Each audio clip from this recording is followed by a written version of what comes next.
Going live, and we are live.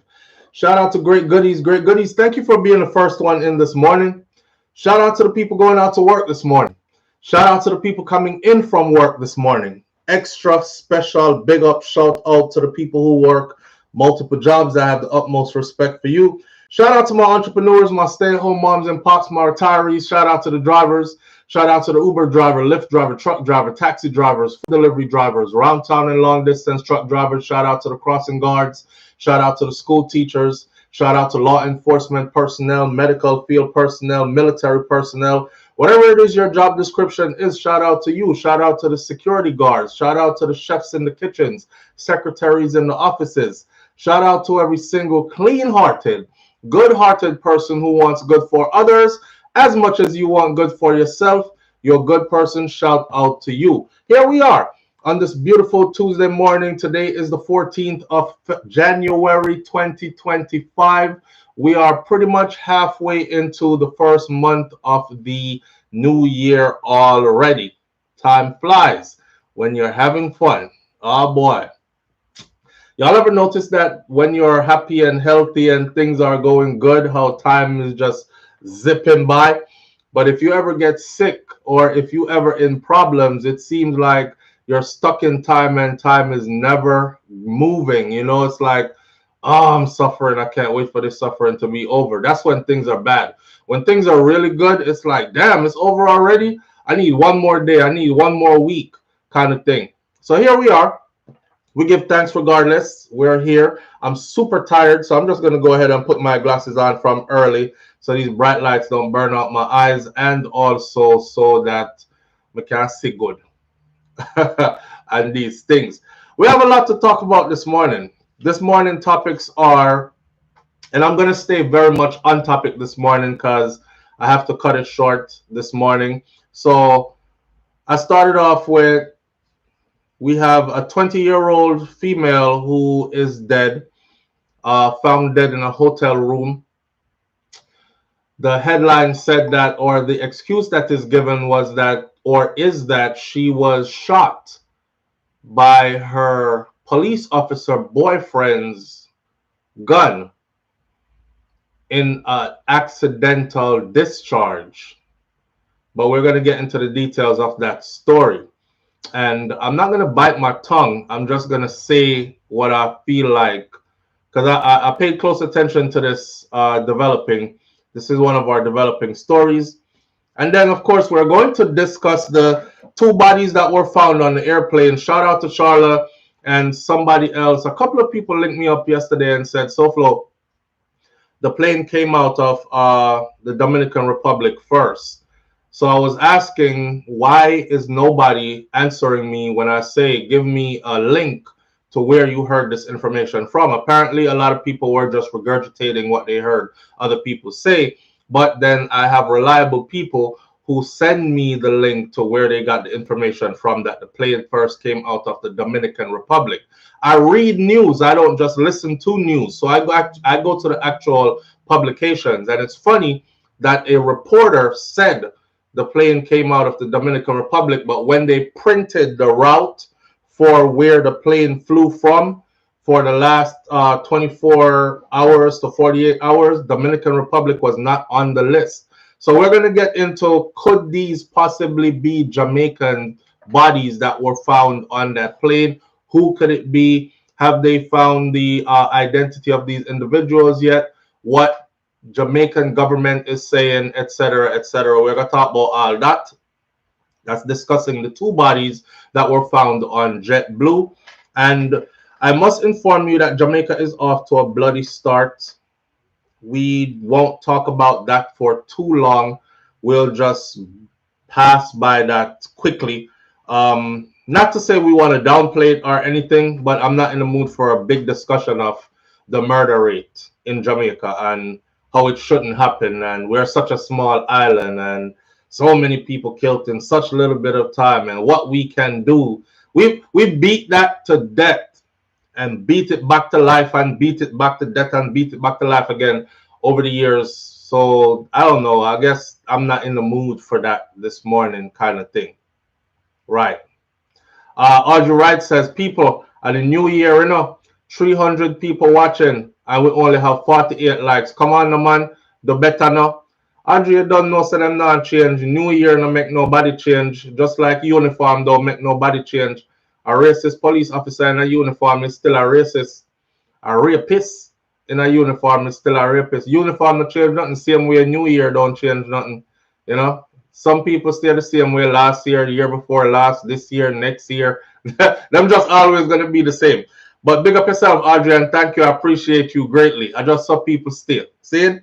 All right. Now, the sooner we get to accept people for who they are, we just move past them. The thing about it is we will flourish regardless. Yeah. So we're moving on that kind of time. And shout out to Lovely Aneka. Thank you for being here. Please go over, for those of you who will, please go over to Lovely Aneka's channel, hit the subscribe button over there and share the love. All right. Trini Elbay, big up yourself. I appreciate you greatly. Trini Elbay says, no worries, Flo. Trinidad look like them a tech front for murder. Trinidad ain't comparing to Jamaica, bro. Trinidad are going bad still. And Trinidad look like Trinidad is acting up worse than in past times. But the thing about Trinidad and other Caribbean islands compared to Jamaica is Trinidad numbers. Once your numbers hit a certain number, your leaders start taking it like, oh my God, like it's something serious, In Jamaica, when the numbers hit a certain number, the leaders in Jamaica stay quiet. And they're like, so bad as last year. Matter of fact, the same thing we've been doing for the last 10 years. So we're on par, and they stay quiet. They stay quiet until it gets really out of hand. So there's a difference between Trinidad and Jamaica there. And not only Jamaica and Trinidad, but other Caribbean islands as well. I forgot what Caribbean island it was. I don't remember if it was Dominica or one of those other Caribbean islands. They had, I don't want to make up no lie. Let's say something like, they had something like 7 murders by the middle of the year. And they were freaking out. They were freaking out. It was like coming to summertime and they had like 7 to 10, something like that murders. And they were freaking out. It was below 10, but it was pushing up to 10. And they were like, we can't let it get to 10. This is this is bad. This is horrible. And I'm sitting over here thinking, if Jamaica ever did a year where we had 10 murders for half of the year, Jamaica would truly see her work on a global level. Tied into another thing on the list this morning, since that's where we're at, we're also going to talk about Shabdon going to trial now and what's going on there. But since we're here, let's talk about this. Since that's how we start, my energy is right there. A bloody start to 2025 for Jamaica. Jamaica records 34 murders in the first 11 days of starting out 2025. 34 in the first 11 days. We are at day number 14. And I saw last night there was a triple, and then there was a double, and then there was a mass shooting. 5 people shot. How many died? I don't know. I saw 3 different murder reports out of Jamaica last night, and that was on the 13th. And this report right here is from the 1st to the 11th. We are 34 already gone.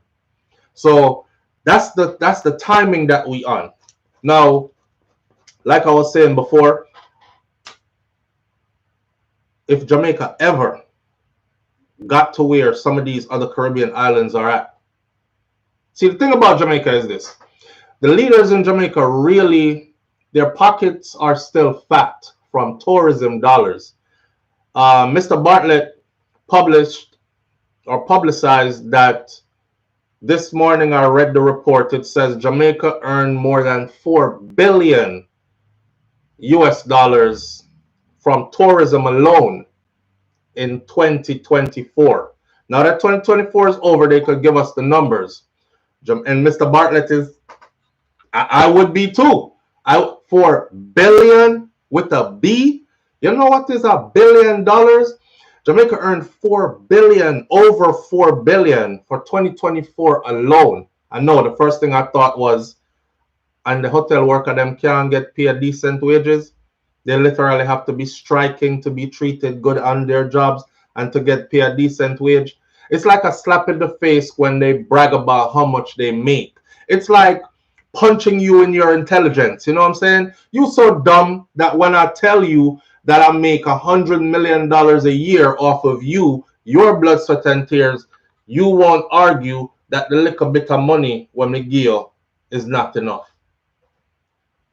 I would think they would want to hide those numbers from, especially the people who are crying about not getting paid enough. You know, it feels bad to be a part of any organization watching them make hundreds of millions and billions of US dollars and you barely surviving off what you're getting paid, and you do all the grunt work to make that, the tourism sector in this case, work the way it works.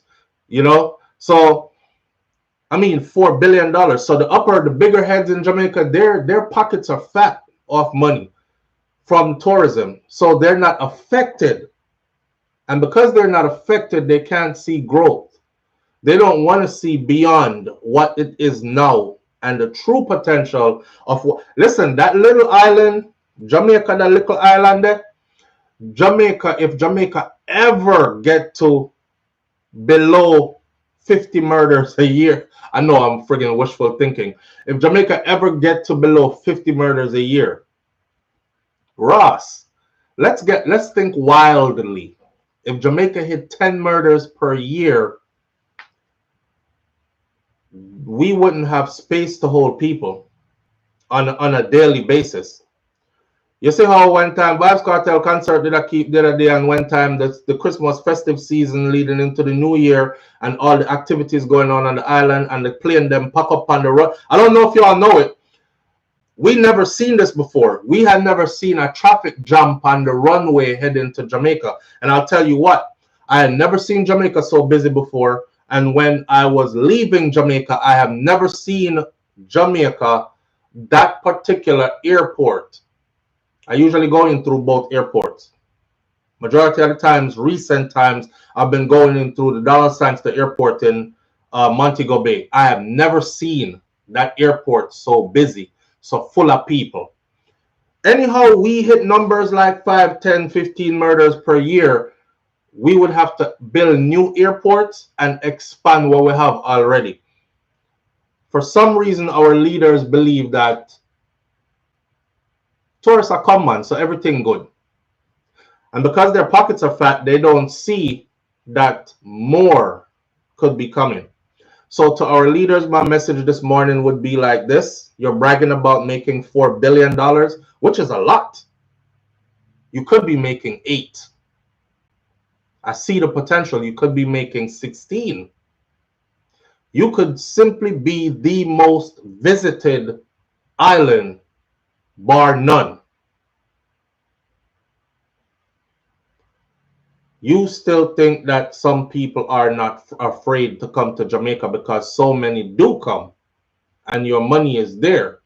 But the truth is, there are a lot more who say Jamaica and then hear a report and go other places. One of the first things people look for when they're traveling outside of their country or their safe space, they look for safety. They look at crime reports. You can't hide Jamaica's crime report. And no, this is not SouFLoTV trying to make Jamaica look bad, so I'm digging up stuff. You just take a look at Jamaica news. They tell you every day.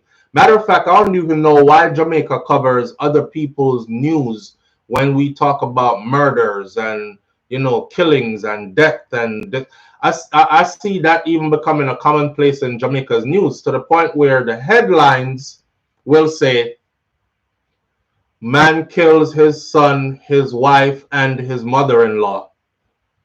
I said, damn, which part of Jamaica this happened? So I read the whole article. And when I read the whole article, it's an American story. It happened somewhere in the US. I'm like, what journalist is doing this? And why are they taking America tragic stories and publishing them in Jamaica news? And then you have to read the whole article to see it happened in because most people don't read the whole article. I told you all before, a lot of people today are at a attention span deficit. They only read long enough to read comments on social media. People don't read again enough. People just listen and watch. They watch social media more than anything today, most people, and they regurgitate what they hear from their sources that they think are credible. A lot of the times they're not credible, but they run with it anyways because that's where they think they're getting credible information from. So when you put out articles like these, them just read the headline. The headlines say, yeah, 7 killed today in mass shooting. I saw one coming into the New Year's, or was around Christmas time into or New Year's Eve. A shooting happened in New York at some party, and I think 5 people died. How many? 15 shot something. Was it New York or Chicago? One of them. I was in Jamaica reading that in the Jamaica news. And I was like, yo, I'm there upon the island. Last night did nice and peaceful. I didn't hear nothing like this. May I see which part of Jamaica this come? May I touch a road today? I want to know, which part for avoid and them something that I'm reading. It's in the US. And they hide it all the way down in the middle of the article. It's in the US. I'm like, we have enough stuff going on in Jamaica already. We don't need them kind of something there. So with that said, we're not off to a good start as far as the numbers go. We're already from the 1st to the 11th. Jamaica already surpassed 30 plus murders already, and tourism industry is bragging about the large amount of money they're making and all that. But I think we could do better. I think we could make more money if our numbers were low. And I do believe that we are affected. But until the bigger heads are truly affected, the bottom line, their pockets, then nothing will change for now. We're going to have to see it get worse before. We're going to have to see people actually start being like, I'm not going to Jamaica. But that can't happen. Or that not going to happen no time soon. Here's why. Jamaica festive no Ross. And you see, if you have a little bit of money, no whole heap, a little bit of money. If you have whole heap of money, you can have way whole heap of fun. If you have a little bit of money, you can have way whole heap of fun. Jamaica is one of them places there where you hear the bad news and you're still gone in the place. That's not normal for other places people run. If they tell me, hey, they're shooting down 12th Street, bro, them killed 4 people down there yesterday, I'm not going to 12th Street, right? Jamaica, different. 1,100 and something killed in the last 12 months. People at the airport like, I'll see you when I get back. I'm going to enjoy my vacation. I'll be vlogging, okay? You can't stop the people there from coming because the vibe is so nice. Driving around Jamaica, man, I'm looking at Jamaica. I'm like, I wonder if Jamaicans know how blessed we are.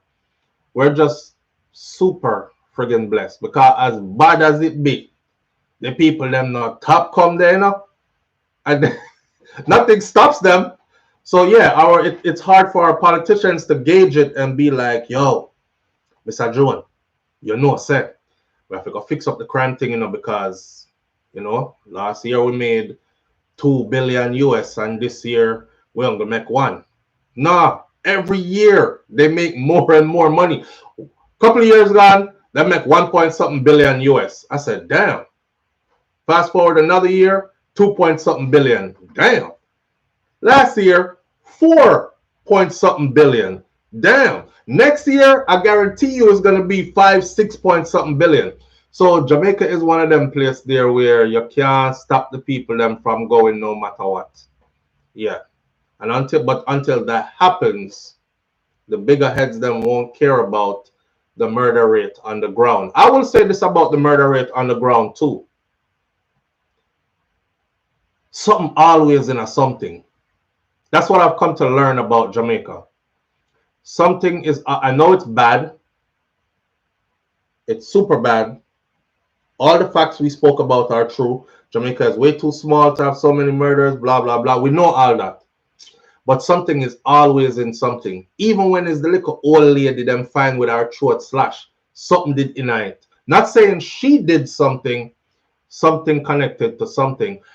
95% of what you see happening is people connected to people they know, and discrepancies and grievances and these kind of things. Yeah, people are bother you in Jamaica, my friend. I got me to tell you, they don't. The majority of the people them don't see you. Them not bother you at all for real. Them not pay. That you have to be involved in what them involved in, or if you have bad luck, your family members are connected to somewhere in a something where the killing them a deal with or something like that. But the people them don't bother you. Them don't bother you. And when you see them make an effort to do harm, them have to make great effort. I keep saying shout out to the Jamaica Constabulary Force because, boy, I was in Jamaica just now and I was all over the island. Hold on there. I was in Jamaica just now and I was all over the island. And one thing I can tell you is this. The JDF or JCF, boy, them are working up. I ain't never seen so many. I've seen it before on other trips, but I paid close attention this time. I'm super active. They're everywhere. I don't know if we got more of them on force. I don't know if we got more vehicles. I think that's what it is. I think they hired way more personnel and they have way more vehicles and way more equipment and stuff like that. But boy, they're everywhere. Everywhere. It's right now in Jamaica, it's kind of hard. And I keep telling my brothers that too, who are getting into stuff. I say when you start getting into stuff in Jamaica, because Jamaica is super improving. When you're getting into stuff in Jamaica right now, you're actually throwing your life away, because the days when you could actually do stuff and really get away with it, them days they are slowly dwindling away. It's kind of like somebody trying to commit crimes in the US and you are run the streets. And I'm telling you that you live in a fishbowl. There are cameras literally everywhere. You're going to get caught. It's just a matter of time. Jamaica has become that. Even in places where, you know, you wouldn't think you would see them. Roadblocks set up. Checkpoints are there.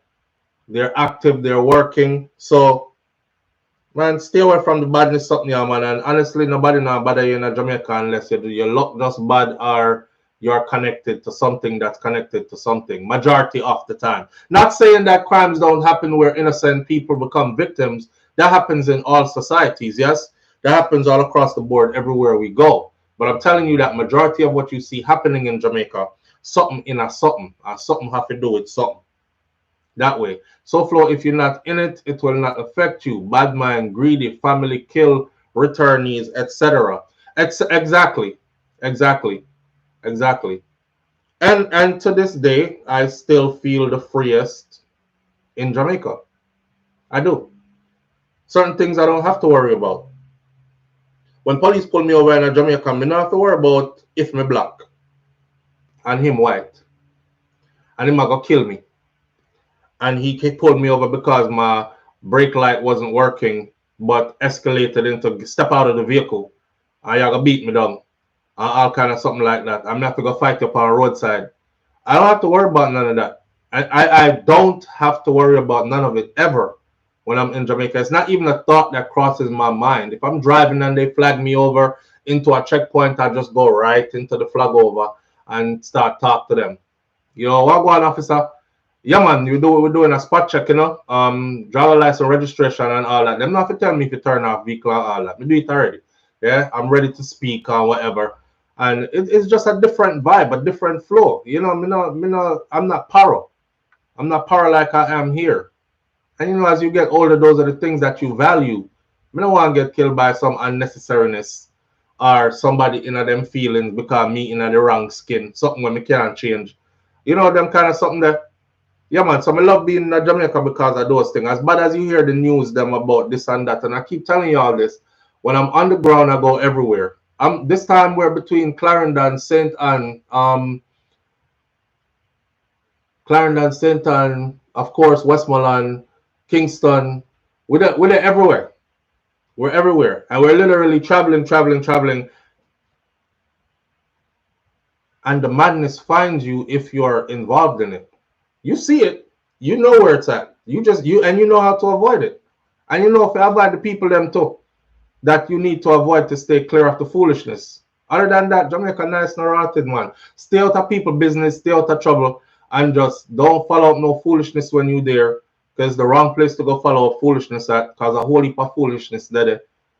And just get into the fun side, because there's a lot of fun that's there.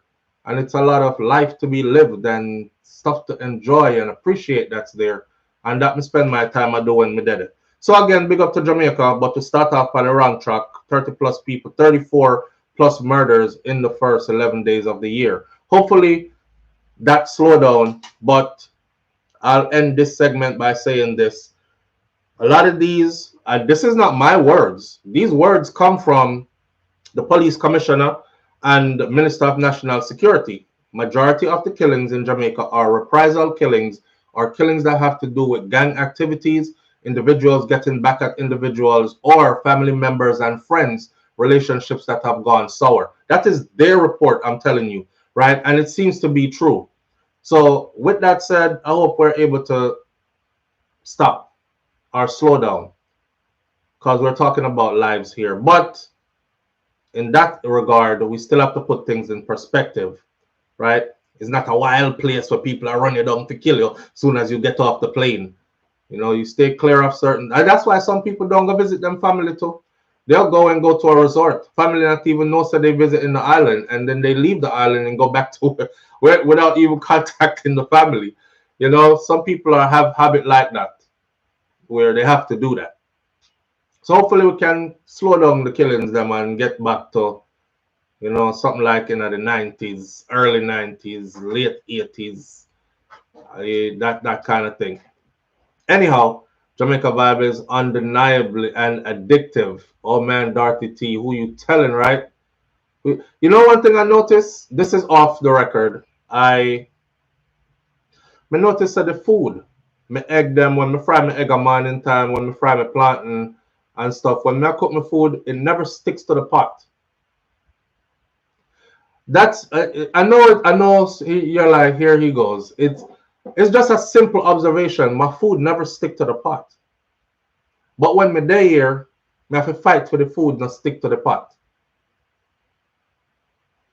Yeah, I know it's weird. I have to fight for the food not to stick to the pot here, but there the food don't stick to the pot. Anyhow, back on to what we did on this morning. Let's discuss the two bodies. Let's discuss the two bodies that were found on that plane. So, of recent times, a JetBlue flight found two bodies on it.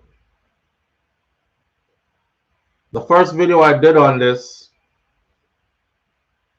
when I said that Jamaica was claiming those two bodies, if you listen to my second video, I told you exactly the title of the article and the publication to go look it up in.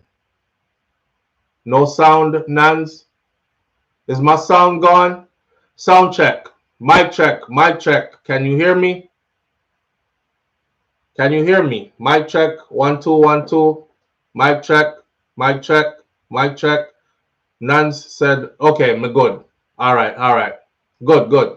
All right. Thank you, Julie Tapper. Thank you, Kaz. Thank you, Purple Royal. Purple Royal, thank you for being here. I haven't seen you in a while. Shout out to Jay Robinson says no. No. Press 1 2 3. Yes. Good, good. You're good. Loud and clear. Clear, loud and clear. Good, good. I can hear you. Okay, okay. Loud and clear. All right. Big up. Anthony Vaz, thank you. Marilyn Grant, thank you. Jay Robinson, thank you. Donnie Logan, thank you. All right, Purple Royal says, work had me crazy busy. I understand, man. That's how life goes. You know, we're progressive, productive people. That means a whole heap of work have to be done. All right, I could talk about this now. The plane landed in Fort Lauderdale, Florida, and they discovered two bodies in it. I got that headline or that story from a Jamaica publication that Jamaica was claiming those two bodies first. We said, I hope it's not Jamaicans, but them I claim the body. There was nothing to prove that they are Jamaicans other than the possibility of it being them being Jamaicans, because a part of the report was that the plane had overnighted in Jamaica. I was contacted yesterday and said, SouFLo, this is the link to where they said that the plane went to the Dominican Republic first. Let me put this out there for everybody. So the people that with short attention span are poor reasoning abilities. You know, we don't all have everything, so we lack in something sometimes. So let me cut straight to the chase and say this.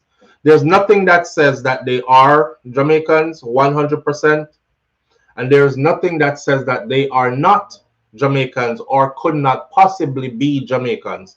So for the people who are running with the narrative that says they are not Jamaicans, is because of the same news publishing houses out of Jamaica with their irresponsible journalism, putting these big ass headlines, they are Jamaicans, and then them come back and say they are not Jamaicans in big bold print. And again, people don't read, they just read the headlines. Thank God they're not Jamaican them. We don't know. Up to this minute, we do not know 100% if they are Jamaicans or not. Malahu Forte, no, Malahu Forte, what's your name there? Sorry, shouldn't have said Miss Malahu Forte's name. I forgot what her name is, but Kamina, yes, Miss Kamina Johnson, I think her name is. Anyway, she came out and said they're, according to developing information, they are not Jamaicans. So I asked, what developing information is she talking about? So I went and looked up the developing information. They gave you the track, they gave you flight record of the plane, where the plane traveled, where the plane stayed, for how long the plane stayed in each place before those bodies were discovered, right? They spoke about the impossibility of surviving, being in that part of the plane, etc. There was nothing that said, okay, this piece of information means they could not possibly be Jamaicans. Nothing. I don't know why she took to media to say, based on developing information or whatever, they're not Jamaicans. We don't know. But you know what? Nobody wants to admit that that is their people. And there are lots of reasons for this. It is a mandatory check that has to be done at every stop, right? Before that plane takes off, that place has to be checked again. The report says the bodies were badly decomposed. The report says the plane flying at certain altitude would turn into freezing weather. We all have common sense to know that bodies don't decompose quickly in freezing. It is actually preserved. So people are speculating now, and our speculations aren't factual, they're just speculations, kind of like, you know, looking at what information you're given and trying to make sense of it. She knows they are not Jamaican but can't say yet. Dion Ricketts, that's you speculating. That's you speculating. There's nothing that she can't say yet.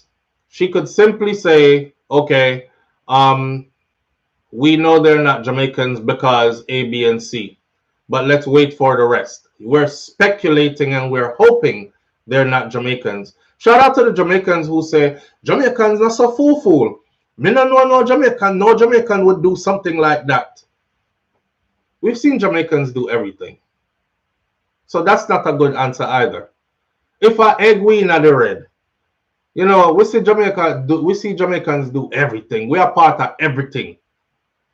So I know you might think no Jamaican would, but you know, we might have one or two that would.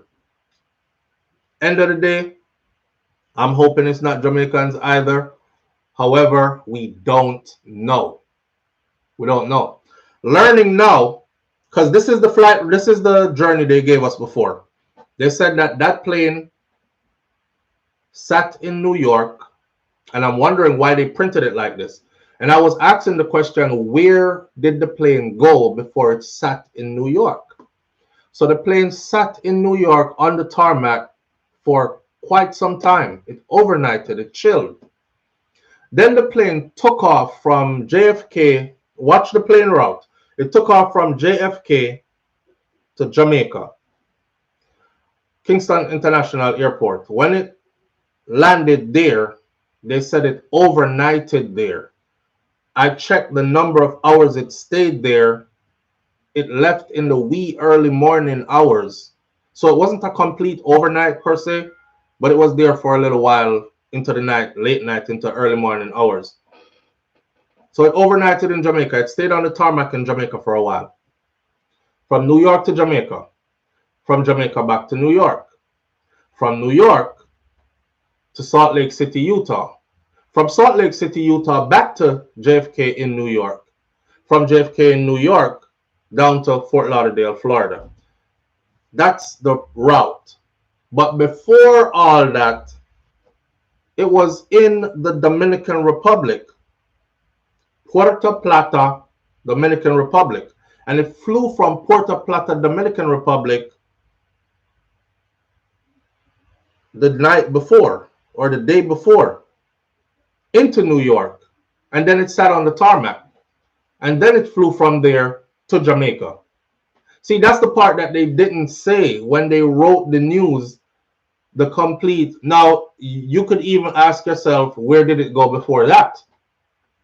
Where did it go before the Dominican Republic flight to New York flight? Now that it says Dominican Republic, I'm thinking Haitians might have got on the plane.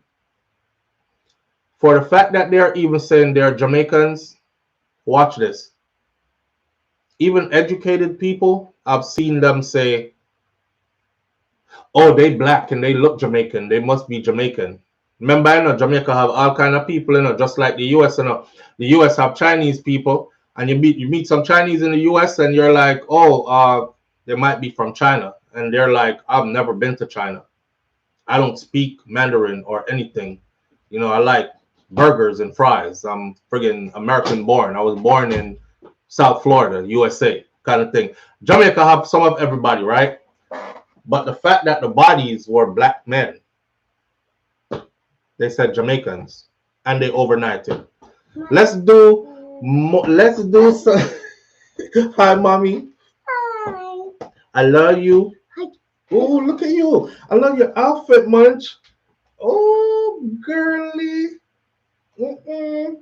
Come, let's show off your outfit. Say hi. Say good morning, everybody. Good morning. This is outfit check of the day with Milani. And Milani is going to show off her lip. Mom got you looking us this morning, Munchie. Stand up for daddy. Look at the outfit. Very girly. I like this right here. What is It's actually it's pretty. It's for the part of my dress. She's wearing a floral tracksuit. Yeah, I am. She's wearing a floral tracksuit. And I don't know what kind of design them here. Our mother is very fashionable, I guess. So very girly and stuff. Let's show the back of your. I like the back, mommy. Show the back. Show the back, along with your beautiful hair. See the back look like that, right? With the frills around. One little boy couldn't put this on, obviously. And show your shoes, mommy. And then what we rocking today. These are. So she in pink, and pink is her favorite color, y'all. And she got pink and white striped socks on. These are actual. They smell good when they were in the washer. They smell good when they're in the washer. How I think about Milani Shaga talk. And we rocking pink Pumas today. And shout out to Pumas. Shout out to Puma for being a part of Jamaica's athletics and been that for the longest. A big supporter of us. All right. And of course the hair. It's all gorgeous. Let me see the back of your hair. Ooh, look at you. Go girly. Go girly. And she's so beautiful and gorgeous. You want to hear yourself? Yeah. Okay, here.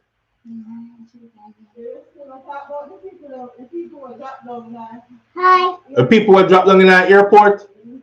You think no good time to talk about it? All right.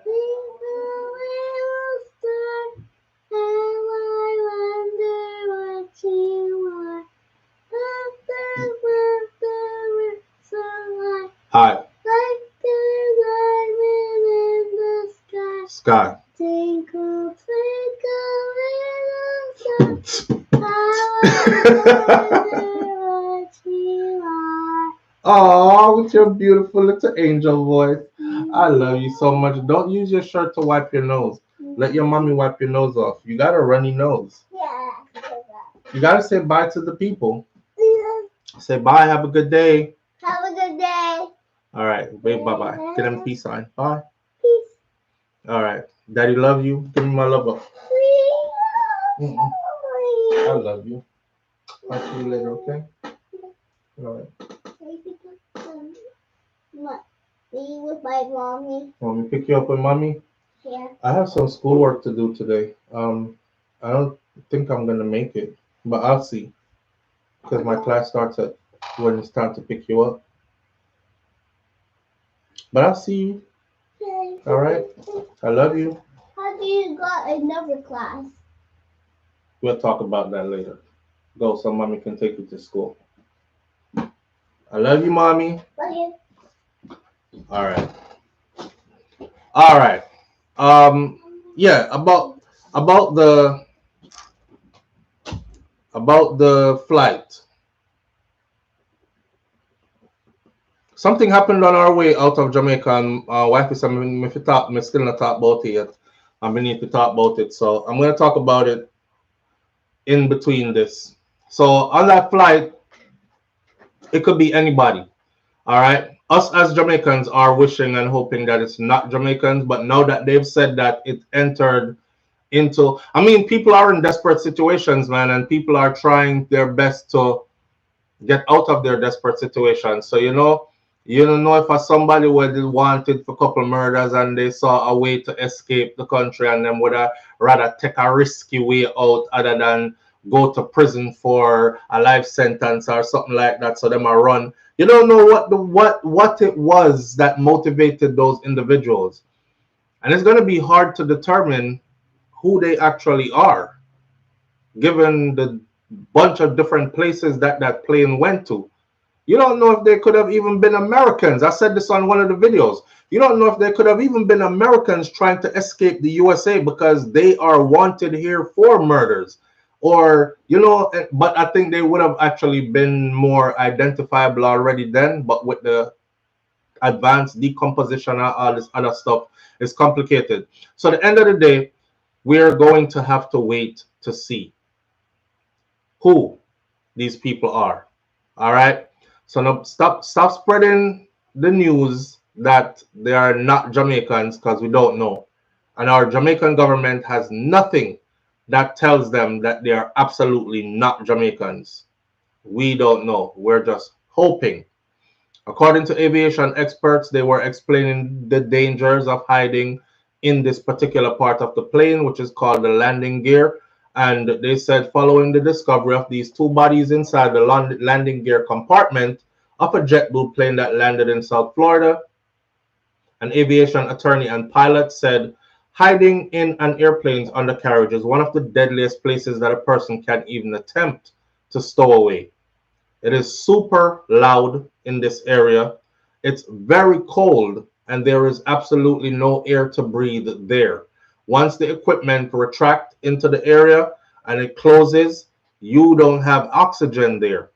Not only that, they gave an example of the freezing conditions that would happen at cruising altitude. And it said at 30,000 feet, temperature can drop from 90 degrees colder than on the ground. Wow. That means if it's 50 degrees on the ground, it's going to be minus 42 degrees at cruising altitude. You would be frozen stiff. You're going to freeze to death at negative 52 if you're there for any amount of period of time. So again, As far as that goes, we don't know. The only thing that baffles me is this. Looking at the plane and looking at the part that the bodies were found in, it's not hard to see in there. And if it's mandatory for it to be checked because it's standard operating procedure, then from the Dominican Republic to New York, and from New York to Jamaica, and from Jamaica back to New York, and from New York to Salt Lake City, and from Salt Lake City back to New York, and from New York back to Florida, on to Florida, that's 6 times that area should have been checked. So at what point did these people even get on that plane? Interesting. I don't know what they're covering up. All I know is nobody wants to own it because nobody wants to look like a nation of stowaways, a nation. What else are they using that area of the plane to transport? And apparently proper checks are not being done, so stuff could be brought in on that. Doesn't have to be human cargo. Could be a whole lot of heroin and cocaine and whatever else goes, for high value dollars or whatever. Nobody wants to own that. That's their citizens that are doing that. Nobody wants to own that their pilots or their technicians miss such a check. If that's the case, anything else could have been there, which would make you super scared to fly on that particular airplanes, and could make that nation and host nation look bad. So everybody is covering up and doing some kind of, it's not us, it's not our people. There's nothing that says it's not us. Morning, SouFlo and family. Big up yourself. Blessings to everyone. Karen Notice, big up yourself. Thank you for being here. Thank you for your hard work, SouFlo, because investigative journalism, just about ideas. Mel says, could have been dead American passport bros in DR where they were sending a message. Hey, I'm just saying. Dead American passport bros? Really? And nobody talking about they missing any family members. Nobody is saying they're missing any family members. But people miss family members all the time and don't check on you.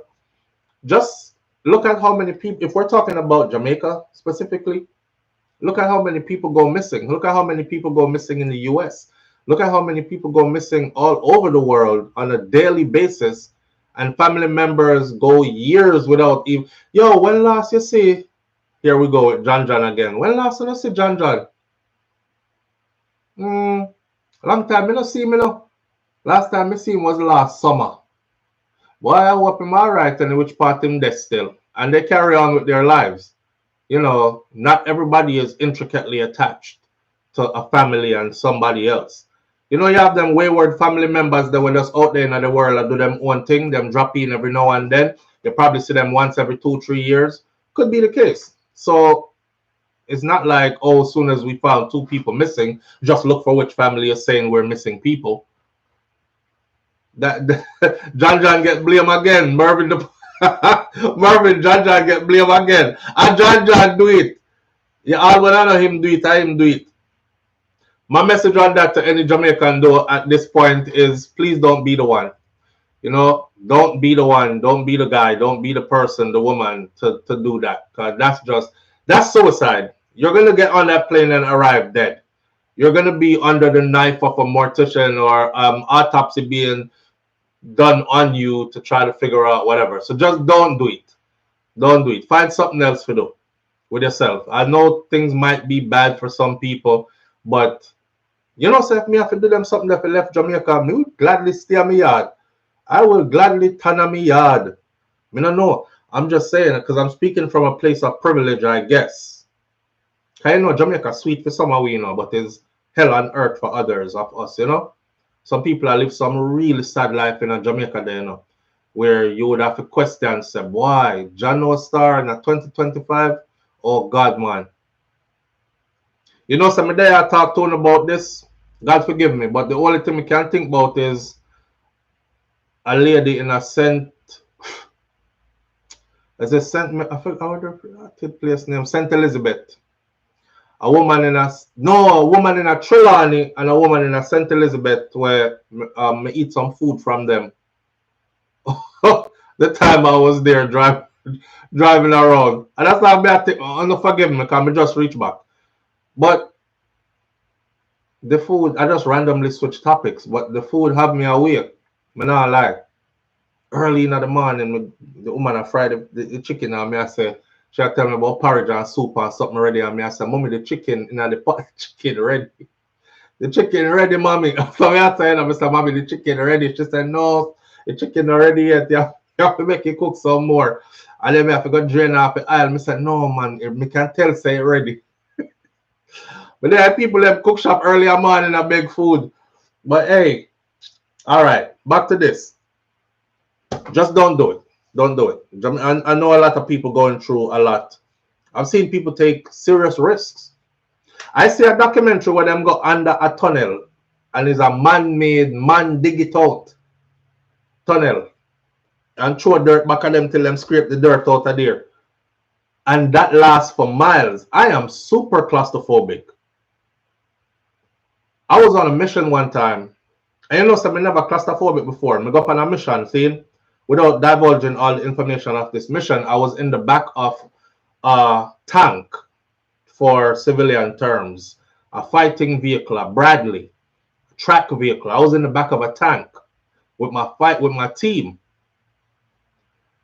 And the vehicle started taking in smoke, but we were in a combat zone. You can hear the bullets pinging from the outside of the vehicle, ping off at the outside of the vehicle. So I couldn't let we off right there, so we can go fight.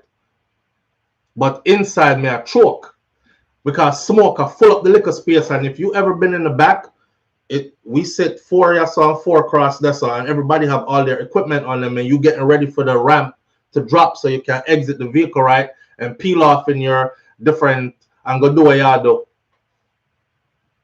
But in there, I feel like I got dead. I started banging the Turk door. And it was Sergeant Martinez that was up at the top. God bless him, any which part him there. I'm banging the Turk door. He was like, what's going on with you, Mac? I said, hey, man, let me out. I'm dying back here. Me start hallucinate. First, I looked at everybody else in there. Everybody else in there, they look like them frozen. And it's dark. I say, I dead. We are dead in there in the front. It's fixation. So I said, somebody talk to me, please. Say something. So we start calling, say something to me, talk to me, please. And they were like, you all right? I said, yeah, but I'm bugging out. I'm freaking out. I can't breathe. And it whatever that smoke was that was filling up the Turk. So Sergeant Martinez opened the door to the gunners area. So air can come in and the smoke they can go out. I have to stick my head up there like this. He up there manning the gun. I gotta stick my head up there like this. I breathe. And the first time I ever beg somebody to let me out when gunshots flying.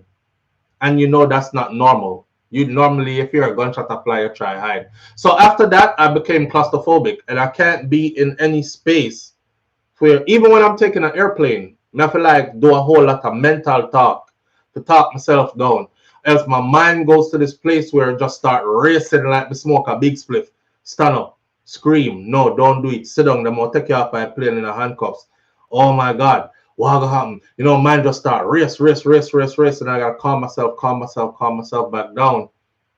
I can't take it. Anyway, so for have you ever parachuted out of an airplane, Crystal G? Yes, I have. And they kick you out if you. I was telling the wife that they push you out if you get that far and you don't go. Yeah, stand up, hook up, shuffle to the door, and and you going. You're going. Well, that's how they do it for the infantry. So it's just anyway. It's kind of like no love in there. Anyway, what me I talk about? Me I talk about food. Me I talk about the two body them in the plane. Me I talk about a bag of things. Anxiety. I talk about getting locked in this place and can't come out and feel like me I go dead in there. All kind of something. I'm all over the place with it this morning. We have a couple of things to talk about this morning. But let's talk about what Wifey said I should talk about. Quick detour. We're getting ready to leave Jamaica the other day, 2 days ago. And we're at the airport. and the airport is super crowded, the most crowded I've ever seen that airport. So we are set to ourselves, say, say the whole heap of people them will come the other day. They extended their vacation to a week extra, and because we were in Jamaica for 2 whole weeks, and then they're going back home now. A place packed. When I tell you I start sweating in there, you would think my shirt was wet. Okay, by the time I got to where you wait for your flight, my shirt wet. I'm thinking they're doing some social experiment, something I go on. Anyway, me hear boot off boof. I'm look around like this to see the end part of a fall. The person that fell had suitcases and bags. So when them fall back and then knock over everybody's suitcase and bag and stuff and fall back and pass out. What somebody pass out, some tourist pass out, some white person pass out in there. Here's where it got weird. When the person passed out, hit the floor, them lick the floor hard, first of all. When they passed out, a crowd gathered around them immediately. And there was one Caucasian individual tending to the individual and saying, does anybody know CPR? Can anybody help, please? First of all, you don't give CPR to somebody just because they pass out. You give CPR to somebody who is unresponsive. If you can't find vitals, you give CPR. No breath, no beating, nothing. You give CPR. Them a ball for CPR. The person is breathing. I could see from where I'm at, but they're taking like short, like kind of breaths. The whole friggin' staff everywhere in yellow shirts. Help! Help! This is all they could do. Help! Somebody get somebody. Somebody get somebody. Somebody pass out. Somebody get somebody. Somebody know CPR. Somebody know get somebody. Me and wife here look at each other.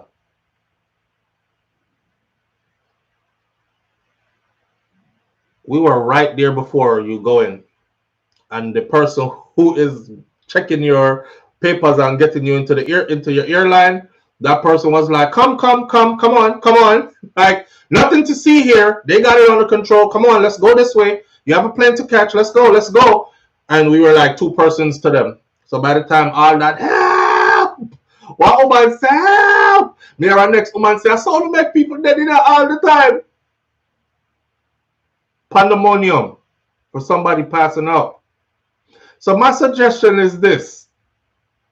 It should be a requirement that if you work at the airport, regardless of whatever your job is, that you are trained as a first responder, at least in the basics, like administering CPR to adults and children. It should be mandatory. It comes with the job. I'm trained in CPR, administering CPR to both adults and infants, right? But I looked and saw the lady breathing or the person breathing. I couldn't tell if it's a man or a woman. Them up on them back. Everybody look the same nowadays. But I wouldn't go over there and go do no CPR because they're already breathing. But to hold them panic. Our wife said, babe, she said none of them no help. Remember, I know. Shakira just graduated school and Shakira have more schooling to do because she just put on her scrubs yesterday actually. Look sexy in her scrubs and everything. I'm glad them not too tight to show up her round body and them something there. Because y'all know some of y'all nurses be overdoing it. We don't know if you come to take care of a patient or look man at work, but that's a whole different story. Anyway, she look nice in her scrubs and things. So we're both in a field where we could have administered some help if need be.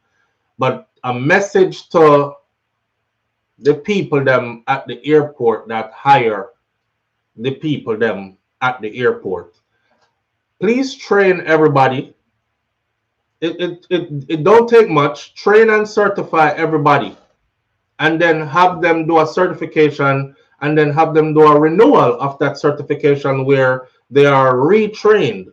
Right now, as every 2 years, I have to do retraining. For those of you in these types of fields, you know when your CEUs are required, right? So right now, me I do CEUs. Actually, this morning I woke up and I did the medical errors CEUs this morning, preventing medical errors. It's a requirement for my field to keep my license.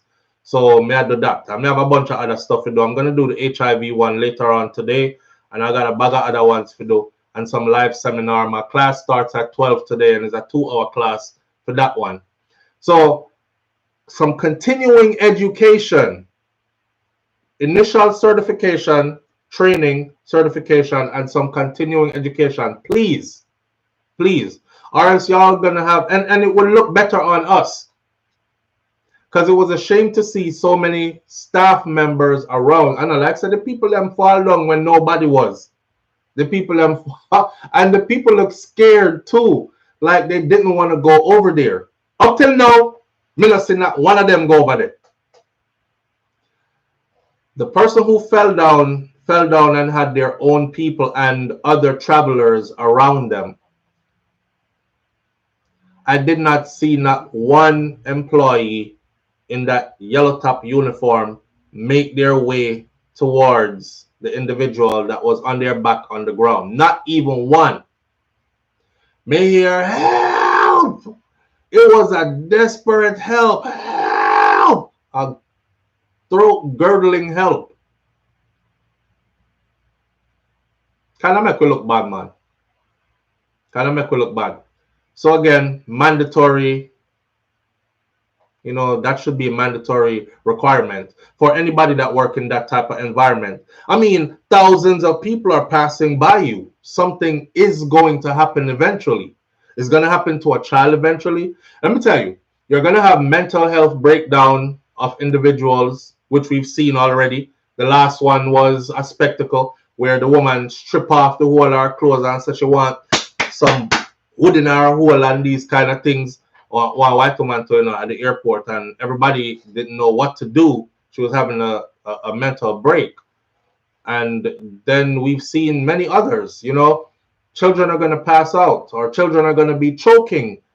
Them and yam and traveling, and something them swallow the wrong way, choke them in at the airport. Just a lot of things are going to be happening that always happen where a lot of people gather. So just get the people on par, right, with some damn training. That's it. That's all I had to say. Nothing to make us look bad. I was just flabbergasted that nobody was able to respond. And they all sat around frightened and shocked. And that one lady started bawling out, help, help. I'm like, who is she yelling like that to? Because nobody else in uniform like her is not moving. They're all frozen. So who should I yell the help to? Should I frightened take her enough?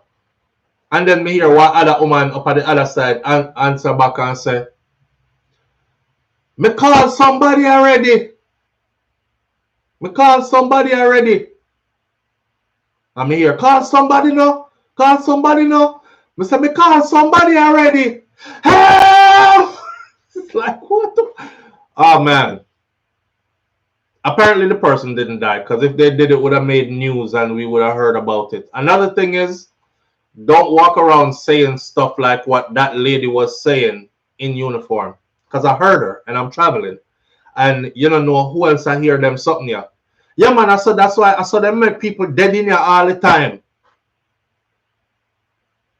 What? I saw they make people dead in here all the time. That's not good. Don't say that. Y'all need to go get some training. Welcome back, SouFLo. I'm still in England, and I will be back in the States on Saturday. Sandra Aquello. Sandra Aquello, enjoy your time in the UK, my friend. I bet it's cold as hell over there, but ask them about Bacchus and bet them know everything. Ask them about Bacchus. I bet them know everything though. Yeah, but part of that is their employees' responsibility and the people them who run the airport responsibility. You know what I notice? Some people will hire you but only train you a little bit. They don't want to train you too much enough. Because if them train you too much, them empower you.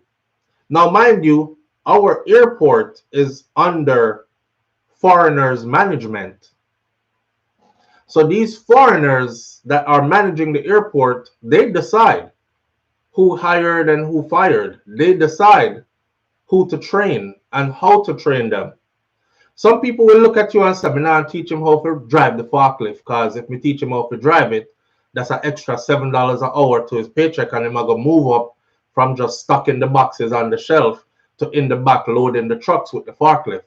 Some people will look at you and say, "Me nah teach him how to do no CPR, because it's an extra so and so to his check, and he will get accolades if anybody drop down in here and him run over there and got to save them, and we the rest of we can't do it. Me not teach him how to do that." Some people will look at you and not teach you pertinent things.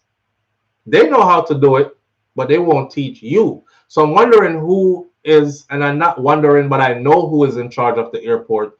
And I'm just saying to those people, it would look better for your business, our airport, if people drop down in front of our employees at these airports, that we see immediate spring into action and people are safe. It will bolster the image of your business, that it's safe to travel to Jamaica. If anything happens to you, help is right there.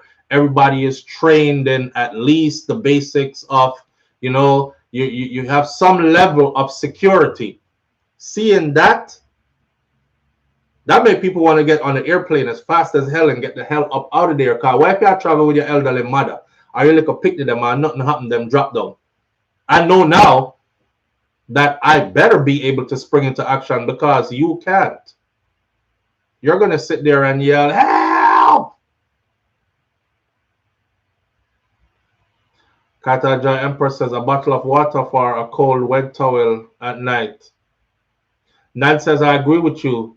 They're not mindful of who is traveling or what positions they hold.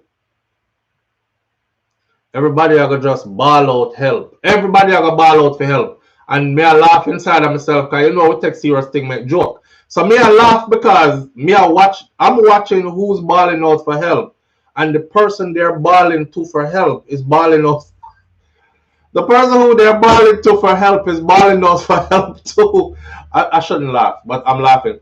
The person who they're balling out for help, them are ball out for help too. Help no! So it two way about to each other. Help no! So if I call somebody no, I call somebody already. Help! Like, it's not gonna help. It's not going to help. Oh God, we beat that enough already. We know why we look too bad, because I feel shame when we didn't see it. So I'm gonna move on from that one. We discussed the two bodies, the bloody start to 2025. Let's talk about let's talk about this 20-year-old young lady. We're gonna talk about Shabdon case, but we have to talk about this 20-year-old young lady. Yesterday, I'm paying attention to Jamaican news. Cause I'm a foreign body, but Jamaican minded. Some people Jamaican mad, them local body are foreign mind. Me opposite. Me a foreign body are local mind. So me always in a Jamaica business, right? I'm paying attention to the news yesterday, and the headline said a young lady got killed by her boyfriend's gun accidentally discharging. That's the first headline. I said, very interesting. Followed right up by that, it says her boyfriend is a police officer, but he was off duty. Followed by that, the third headline says a young lady killed in a hotel room. Accidental discharge from a police officer's gun, her boyfriend. All right. The Independent Commission of Investigations, or INDECOM, is probing an incident which led to the fatal shooting of a 20-year-old woman, allegedly by an off-duty cop, at a hotel in Clarendon on Sunday. The deceased has now been identified as 20-year-old Jamoy Suku. INDECOM says that it has received reports that the policeman's service firearm was discharged, causing the injury and subsequent death of Suku. Indicom says that its investigation will seek to ascertain the full circumstances and actions taken which resulted in the weapon being fired. It says that the policeman's gun was recovered and he provided an initial account to the Indicom investigative team. The incident scene was also examined and evidential material processed and packaged. The hands of the deceased as well as that of the police officer were swabbed for gunshot residue. The lawman has served with a Section 21 notice pursuant to the Independent Commission of Investigation Act of 2010 to submit a statement and conduct an interview, which all will be scheduled. I would think he needs to be interviewed immediately. 8 persons have been fatally shot by members of the security forces since the start of this year. They're just throwing that extra in there. I think I saw yesterday where it says 10. It's up to 10. Our security forces, our security forces have, dashed with 10 people so far for the year. Back to this now, though. More to the story. And more to the story goes like this. If you look at our icon this morning, the young lady who is in pink, that is an updated picture of her who lost her life. The cop says his gun went off. Dead girlfriend's relatives demand an investigation. I saw her sister speaking on the news last night, and her sister said, "Them tell me some my sister get shot accidentally. But when me see my sister, multiple gunshots she get. So me want to know how your gun discharge accidentally and she get shot multiple times." Accidental discharge, you get shot once. She gets shot in 2 different places, so she gets shot multiple times. Paradise, Westmoreland, skeptical of reports that 20-year-old Jamoy Soku was accidentally shot when her cop boyfriend gun went off. Her relatives and friends are demanding a thorough investigation of what happened in Clarendon in that hotel room where she received the fatal wound. The detectives at Maypen told me that she got shot in her left side, lower to her breast. When I went to identify the body at Witter and Sons funeral home, I saw a gunshot in her face, right between her nose and her upper lip. This is what her distraught mother, Nadine Soku, who lives in St. Elizabeth, told the Jamaica Observer by phone on Monday. So she gets shot in her side, she gets shot in her face.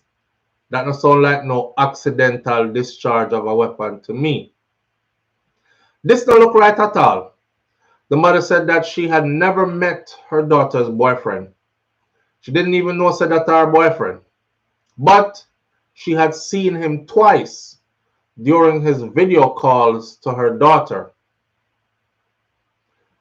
Jamoy Soku, also known as Janae, or they call her Nay for short. She was a bartender who lived in Paradise in Westmoreland. Her godmother, Joanne Barnes, who lives in the community, was visibly shaken as she wept and begged for answers on Monday. "She not deserve to die like this," she said. "From last night, I haven't slept. I'm traumatized. Nice picnic. Everybody in the community loved her. Very friendly, decent picnic that just go to work and come home and make our jokes them. We need the government of Jamaica, Indicom, Independent Commission of Investigation, and everybody to get involved." She appealed as she pointed to building blocks that were at the front of the boardhouse that she said Soku bought with a plan to turn that boardhouse into a concrete structure. The family's fears are fueled by a neighbor's unconfirmed claim that there was a tense exchange over the phone. The last time they witnessed she and the police talk face to face. There was a tense exchange over the phone between Soku and her boyfriend the day before she died. I heard there's a list of women you should never date. It was a Jamaican guy, a Jamaican man that was doing the list. And at the top of that list was bartenders. Him said, me? You date one Jamaican girl with a bartender, brother, you beg for hearty a campaign. Cause them the woman they ever, I don't know one Jamaican bartender where a woman wanna have bag of man. She in the man them eyes all day. And who now offer to buy her drinks or offer to pay her for the pum pum and all kind of something. If you have a woman with a bartender in Jamaica, she have to turn up strong. And most of them not. I don't know if it's an infidelity thing in this case. It just ran across my mind. You know how some of them man here stay already. Them fi do all the cheating. The girl can't do nothing. And if them even suspect, so she'll do something, she could lose her life. According to the police reports, Soku, 28-year-old Soku and a 28-year-old police constable, they were at the hotel Versailles in Maypen when she received a single gunshot wound to her chest from the cop's service weapon, a Glock pistol. The constable initially said he had placed the pistol on the bed his girlfriend was laying on. His back was turned. He heard a loud explosion, and when he looked around, he saw that she had been shot in the chest. According to reports, while at Maypen police station, the constable gave another account of the incident. In his next version, he said that he had decided to go get something to eat, and he was removing his pistol from his leg holster in order to secure it when the gun slipped from his hand. In attempting to catch the gun, the constable said he accidentally triggered the gun, which discharged a round into the chamber. The constable here is not so bright. You know, they have a saying that says the mind is not fully developed. The frontal lobe of the mind that deals with higher level thinking and reasoning and rationalization and all these things is not fully developed until you're past 25. If you notice, say I'm at 28, and them say, not them say, science says women develop in this part of the brain faster than men. Of course, men end up catching them and passing them at some point in many cases, but at your formative early years up until 30, women develop faster in this part of the brain. That's why you have so many guys who are in wheelchairs and who died. Hey, hold my drink. Watch this. Yeah, I would jump off and broke up herself from head to toe, right? Or impulsive behavior kind of thing. Rev it, my youth. It's a 190 on the dashboard. Let me see you do it. Yeah, bam, and kill off yourself or something like that, you know? It's that part of the brain that's not fully developed. He's 28. Forget that he's a constable. He's 28. He didn't think the story through. So you remove your gun now from your leg holster. You bend down and you pick it up from your leg holster. And the gun slip out of your hand. So it's floating in mid-air and you grab it to prevent it from hitting the floor. And in doing so, it chambered around and fired it into your girlfriend's chest. The story from the mom that says when she went to go identify her daughter, she realized her daughter got multiple shots because there's a shot between her nose and her upper lip. I wonder if them are going to tell Will later say, no, and the one shot she get and she fall face first and bust her lip or something. That wasn't a gunshot.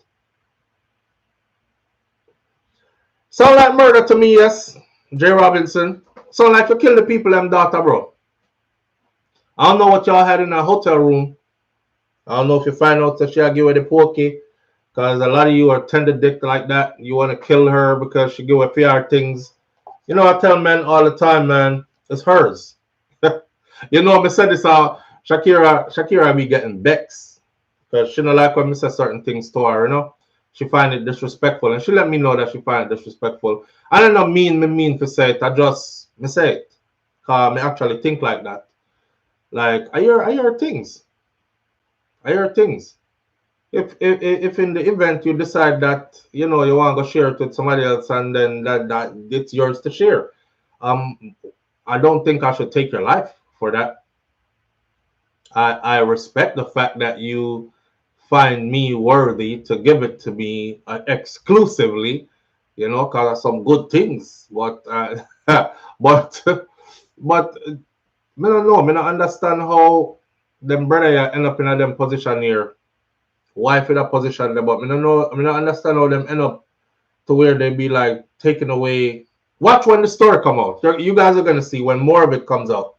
What I do find funny though is that it looked like the police officer them who are taking his initial statements and stuff.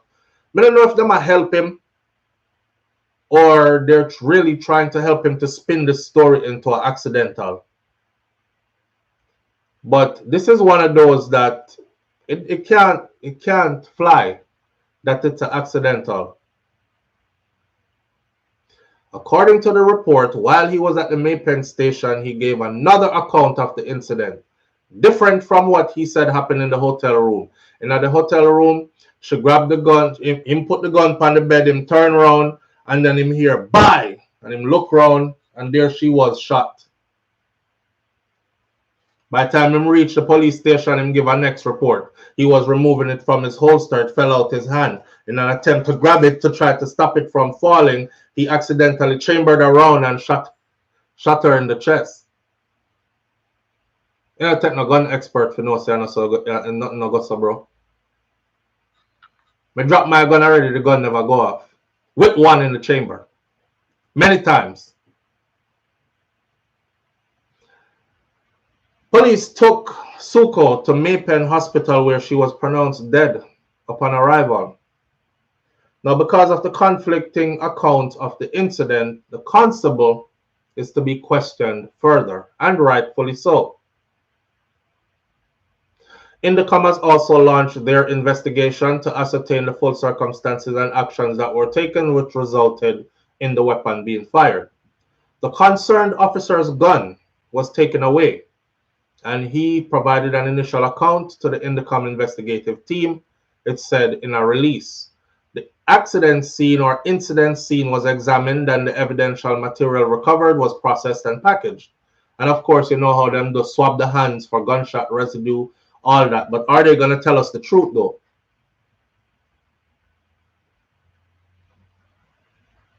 How we know too though? Because remember, I know two people in a one room, you know, one can't talk no more. If this is a case where he actually have some sense and decide for murder or for real, any police officer knows say if you fire a gun, gunshot residue is going to be on your hands, at least for the first couple of hours.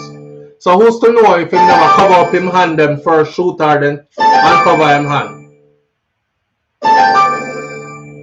Live on the air with SouFLo, good morning. Morning, SouFLo. Morning, family, what going? Yeah. You're out the door, man. Yeah. Whole heap of breeze, me I hear.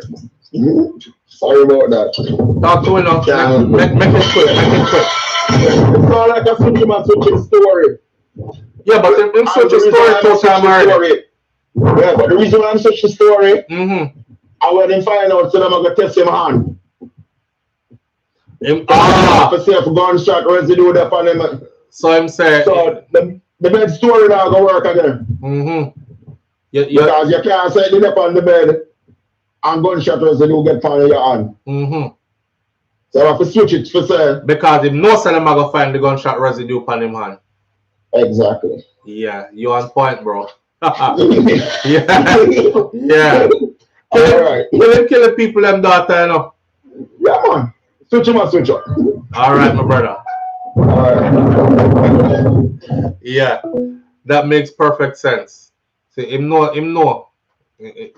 He knows. Oh shit. See, that's what I said. The frontal lobe isn't fully developed. If he was a seasoned officer, a bit older, that's one of the first things he would have thought about. Yo, if me kill a gal and so, you know, if he didn't kill her in the heat of the moment, if me kill a gal and me lower her to the hotel room and me kill her and make up a story, he would have make sure say his hands were covered already. After him kill her, he would have disposed of whatever it was he used to cover to hold the weapon. Them test him hand, him story about the gun on the bed would have went through because no gunshot residue were found on his hand, meaning he didn't fire that weapon, right? Him not think through all that. That is the frontal lobe there, not fully developed. Couldn't even come up with a good story. Kind of like my boy there one time, him little 13-year-old stepdaughter say how him remove her off of the bed. Yeah, dirty boy, it's 2025. We're not letting you down. We're not letting you get away with it. We are going to talk about you same way. Every chance we get. Kind of like when the little girl said, take her off of the bed, put her upon the floor, lay her at the foot of the floor and removed her pants. And then put on back her pants. For some reason, him never go no further and put her back on the bed.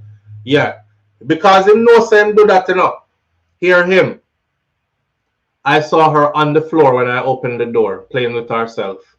So him put her upon the floor because him knows she already have a story about him putting her upon the floor. So I'm gonna make her into a liar. So I know me put her upon the floor as she did that on the floor and play with herself. Same thing right here. He knows now. Shit, they're gonna do my hands. Fuck, so I have to come up with a story now where me did a handle the gun when it go off. Cause them are gonna know. Alright, so me did I remove it from the holster, right? Here's the real story. And it did I slip out of my hand and boy, me did I try catch it sitting a drop on the ground and me accidentally chamber around and shoot her. Chamber around and shot her while you grab trying to stop the gun from falling.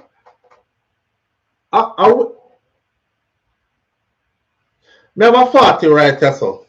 Me don't want. How do you? Come on, all my gun owners in here, talk to me.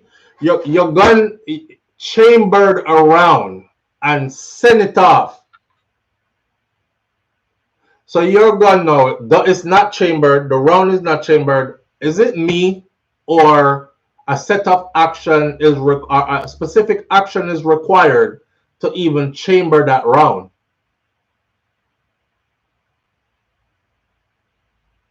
I mean, if it's a semi-automatic you have after you fire it once, after you chamber up and fire once, everything else will jump out of the clip with each press, right? Right. But initially, when you slap a clip in, you don't just squeeze trigger, you have to chamber. How the hell you go from trying to catch it because it's falling to that action of chambering an actual round and then squeeze a trigger? All while trying to catch it from... Yo, that boy have to go to prison, yo. Kill the people, them daughter, man. As she awaits answers, it says. As she awaits answers. Him a watch too much TV. I true Mervyn the point, Jamaica Kerr. I watch too much TV.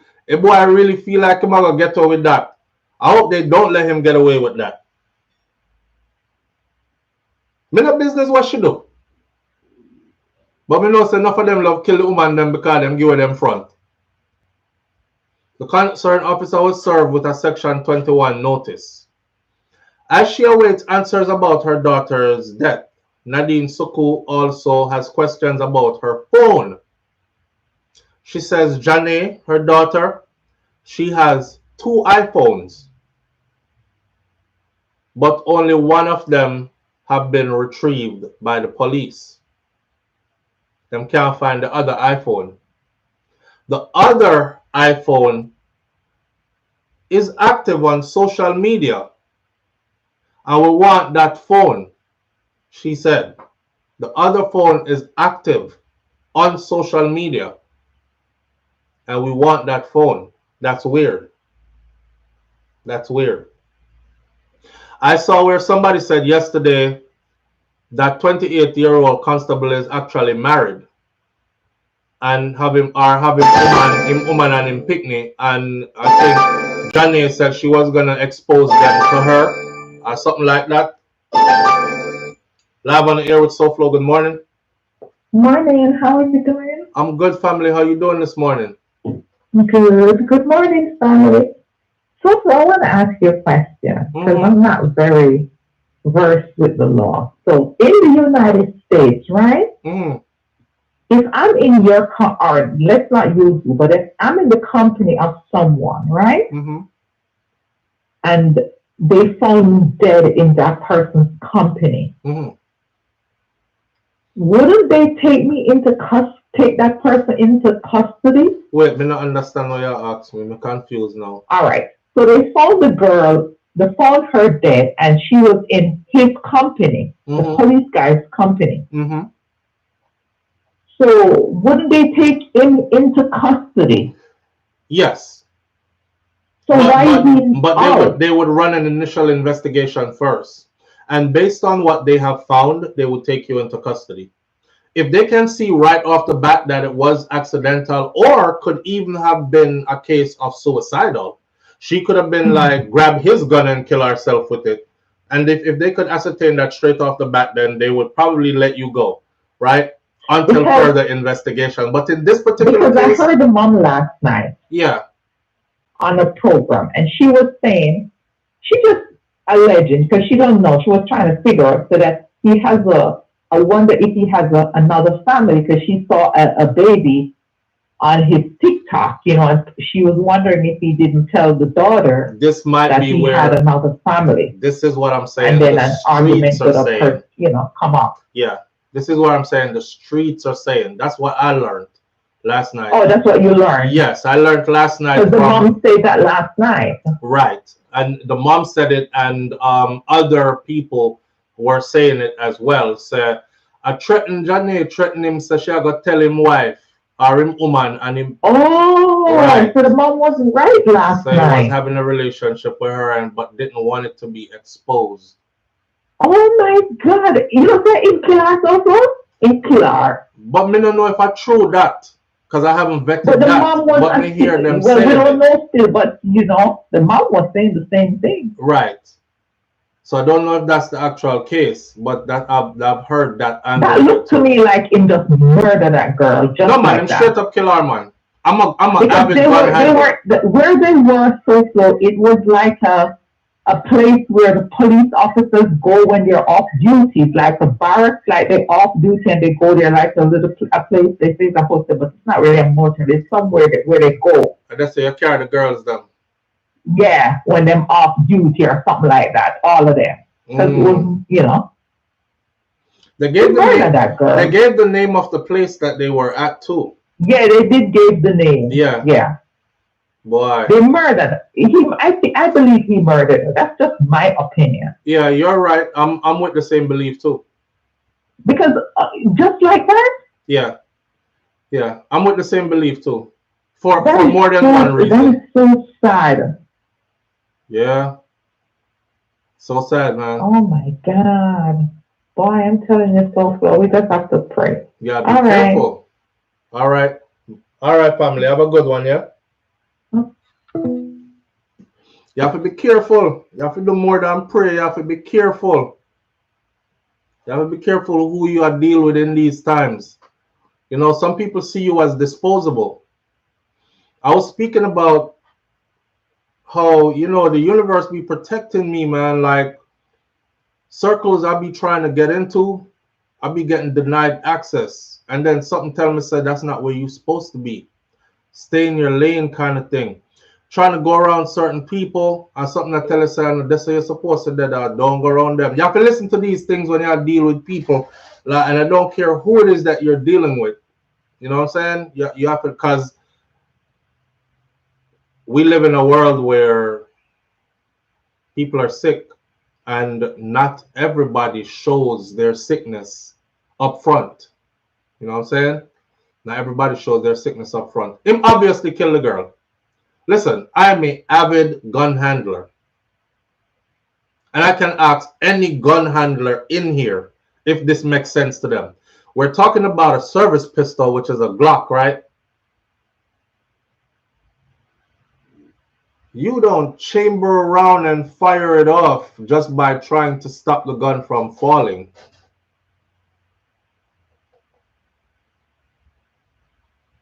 Okay. But we'll see. Maitland still not got a trial date yet. Maitland has a trial date, in court.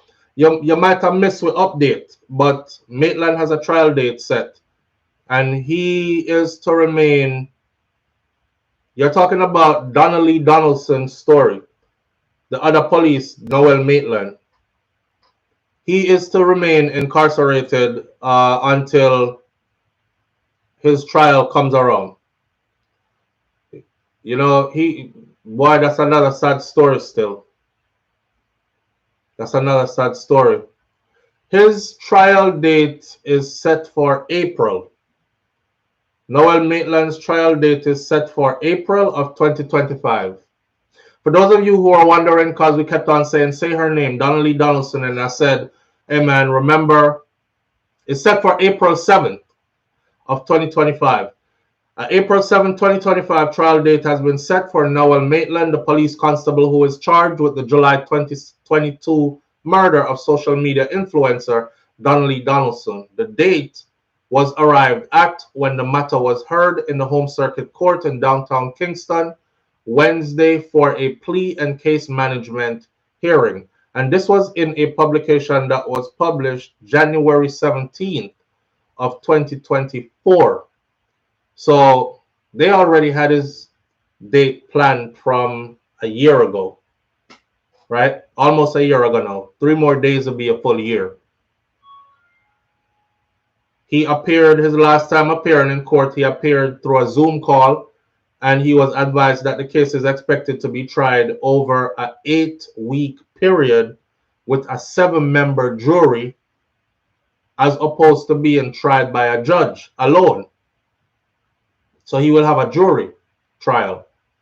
A trial readiness hearing is to begin on January 24th of 2025, which he will be back in court in another 10 days, which will be to ensure that all witnesses are around, all statements are in place, and that all other relevant evidentiary materials are in place as well.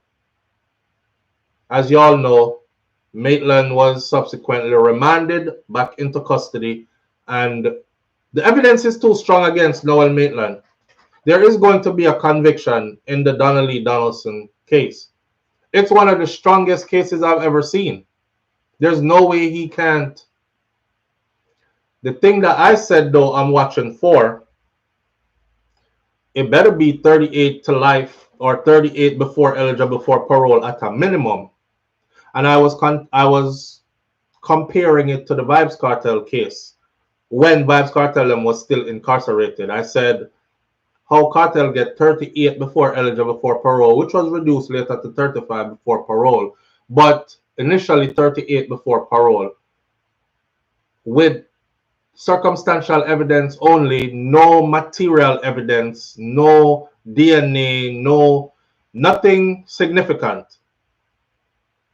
So let's see if they're going to pull strings for Noel Maitland because he was a police officer, or let's see if this is going to be a police officer disgraced and they're going to treat him accordingly. Either way, Donnelly Donaldson family deserves some justice and some closure, especially the fact that they don't know where her body is at. Evidence points to him. Check it. There's some strong evidence enough. When Donnelly's cell phone went off grid, disappeared, could no longer be tracked by the network. Guess whose phone was active right there? Noel Maitland's. That's one of the pieces of evidence that's available. his phone was active and right there, among other things. The blood splatter in multiple places in his apartment, on shoes, on curtain, on wall, that checked out to be Donnelly's blood. The fact that there's a video camera pointed in the direction of his door and she was seen on video going in but never seen coming out. The fact that he tried to get the individual to erase the footage by telling them, say, boy, I'm a police officer, you know, but me that smoke a little spliff still, so you might have picked me up on video. I smoke the little spliff, you know me. Superior as them can't see me like that. If them see me a smoke ganja, them will fire me. So me I beg you erase the footage. The brother said that heightened his suspicion. So he turned over all the footage to law enforcement. It backfired on Noel. So them have all kind of evidence against him that cannot be easily, to include DNA evidence. Remember when this first happened, I said Donnelly came out of that apartment in that couch. Me not have to ask you. She came out of that apartment in that couch. Now, whether she was dismembered to fit in the couch or whatever, that might explain the amount of blood the person at the car wash. Who takes a couch for a car wash? The person at the car wash said the amount of blood that was coming out of that couch. You know, like them I wonder if a cow get killed in that couch. So I'm asking Noel, what happened? And it smelled raw. What happened? How so much blood in that couch? I'm telling him, say his friend was doing some work and injured his hand. And his reply to Noel was, boy, I must be dead from that injury there. Because amount of blood. So it is my wild assertion, nobody else, it's my wild assumption that Donnelly Donaldson was dismembered to fit into that couch and brought out. So the couch just looked like a couch. And then disposed of. How they disposed of her, I don't know. There were talks about them trailing his cell phone, and he went by some funeral home. I don't call the name because I don't want nobody throw my name or send me no cease and desist, and you know, but y'all could go rehash the story. They tracked him past the funeral home, around the funeral home, stopping by the funeral home, and apparently he is has some relation to the individual who works at or owns that funeral home. The person who works at or owns it did a quick news conference. Someone said, a man had jump out fast. But he jumped out to say, we do not do, you know, you can bury a body or you can have the body cremated. He said, we do not do cremation services. So that's, first of all, is a lie. Because rumors the outer road, you know, say cremate him, carry the body, go get it cremated. That's why they will never find it. And the brother jumped out and said, I'm representing that funeral home. We do not do cremation services here. So, you know, remember, we did that on live. And as soon as he did that interview, I went right to the, let me go up on them site and see what the services they do. It said it right there on the screen. They offer cremations. They offer cremation services. Yeah. So we don't know. An accomplice. A lot of people were saying, yo, they should carry his ass in for questioning too. He might be an accomplice. He might have helped him to get rid of that body. The funeral, exactly, Kaitai Jai Empress. So we're just rehashing that to have people remember, you know, and to have Donnelly remembered as well. We're still talking about you, baby girl. We're still a talk about you. You them still not find you. And no justice has been served yet. But I have faith that justice will be served though. Because it's plain to see what happened to you. And again, to the young ladies out there, you know, you can't tell her. Some people were telling me, say, SouFLo, if you check our social media, you will see why she dead. So I said, why? They were like, one guy said, me just come off our TikTok. Me see why she dead, man. So I said, was Donnelly around when TikTok was around? Apparently she was. It was 2022. We're in 2024. TikTok was definitely around 2 years ago. But to me never in it, you know, I had to ask the question. Was she around when TikTok was around? You know, that's what I asked. That was my reply. So me asked the person, him said, go look, man. Me said, me not go look, because I'm not really interested like that. But you can tell me why you said that. Basically, him said, them girl don't want a good, decent man. Them girl want a man where inner things. If him not drive BMW and, you know, not spend money upon them and not whole heap of things are going and gun carrying and bad man image and sitting, them girl don't want them kind of man there. Not like regular man. She deserve that. I said, bro, she deserve that. Me not tell my daughter them to go look for no bum or to go hook up with no bum. I'm not gonna tell them to lead by, you know, watching man things. I'm gonna raise them in a way where they get their own things. So things I know what she gonna look for in a man. But still, ambition, you know, every girl will have ambition about herself. She gonna look for a man who have something to go on with himself too. I don't think that because a woman decides like, I'm not dating no damn bum. You riding a bicycle, I'm sorry, I'm not 14 anymore. You can't put me on your handlebar them. Me a big woman now, you know, me a 23, me want to ride in a car front. And preferably a nice car too. Me can batter with you a little bit and we can make something work until we start owning better vehicles, but you have to go have something. You can't walk foot come over here, so. You know, and then you want crutches all the time, and then what if you breathe me? Where you have to help take care of picnic? You know, I'm going to need my daughters to ask these questions. I'm sorry. They don't even have to ask these questions. They're going to be trained to see that, and I ain't talking down. I'm not, you know, some people get personal in them feelings. I'm not talking down for my brother them that haven't accomplished much because I know you're on your way. You know what I mean? And we don't all get it at the same time. And for those who have it, you can lose all that too. But I'm just saying, we're not encouraging our daughters to go out here looking for bums either. So me not say how that say she deserve to get killed. You know, it's weird. It's weird. Probably because she wouldn't talk to you.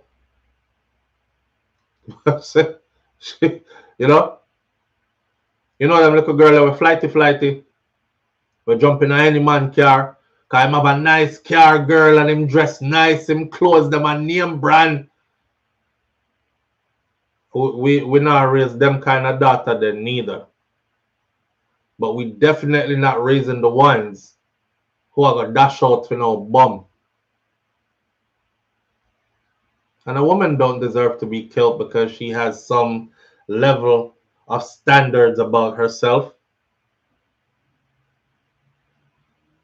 You can take care of. Listen, I have rules. As a man, if you're looking to be with a woman, you have to can at least take care of some things, you know. Me not say she's your total responsibility now, like say you're our daddy. But you know, we're gonna pull half and half, but you still have to can take care of certain things as a man. So I ain't encouraging none of my damn daughters to be out here with no damn bum. Yes, Nans, we're not raising children to date bums. I'm sorry to the I'm sorry, not sorry to the bums. And bum, if you want to bum your whole life, then that's your business. Be a bum and be a proud bum. Just not me not encourage none of the girl them when me know where I grow up and my daughter them for think say you attractive or you have anything to give. And I'm definitely not encouraging her to come save you either. Yeah, man. Yeah, get up and save yourself. That's the way it goes. That's the way it goes. You know. Shania L says nope. It's been done that. What? Hold on. Nope. Been there, done that. You help man, and when them have nothing, you will be in that position even when they are up. Them things. So no, always look for man who got no. Always look for man who got something going and can help you when you don't have nothing. Some man no wicked enough. You want man that can help you when you don't have nothing, but you not help a man when him don't have nothing. No wicked man. But me not teach my daughter them something they need. But definitely I teach my daughter if you look for somebody who have a whole lot going on. Yeah, I'm sorry, but struggle by your damn self. There's a certain level in life of struggling that I think you're supposed to do. Now we're going into a different conversation. There's a certain level in life of struggle that I think you're supposed to do by yourself. Yeah. And then after you do that piece of struggle that by yourself, you could still be struggling. But there's a certain level of struggle I think you're supposed to do by yourself. I ain't sending my daughter over there to do it with you.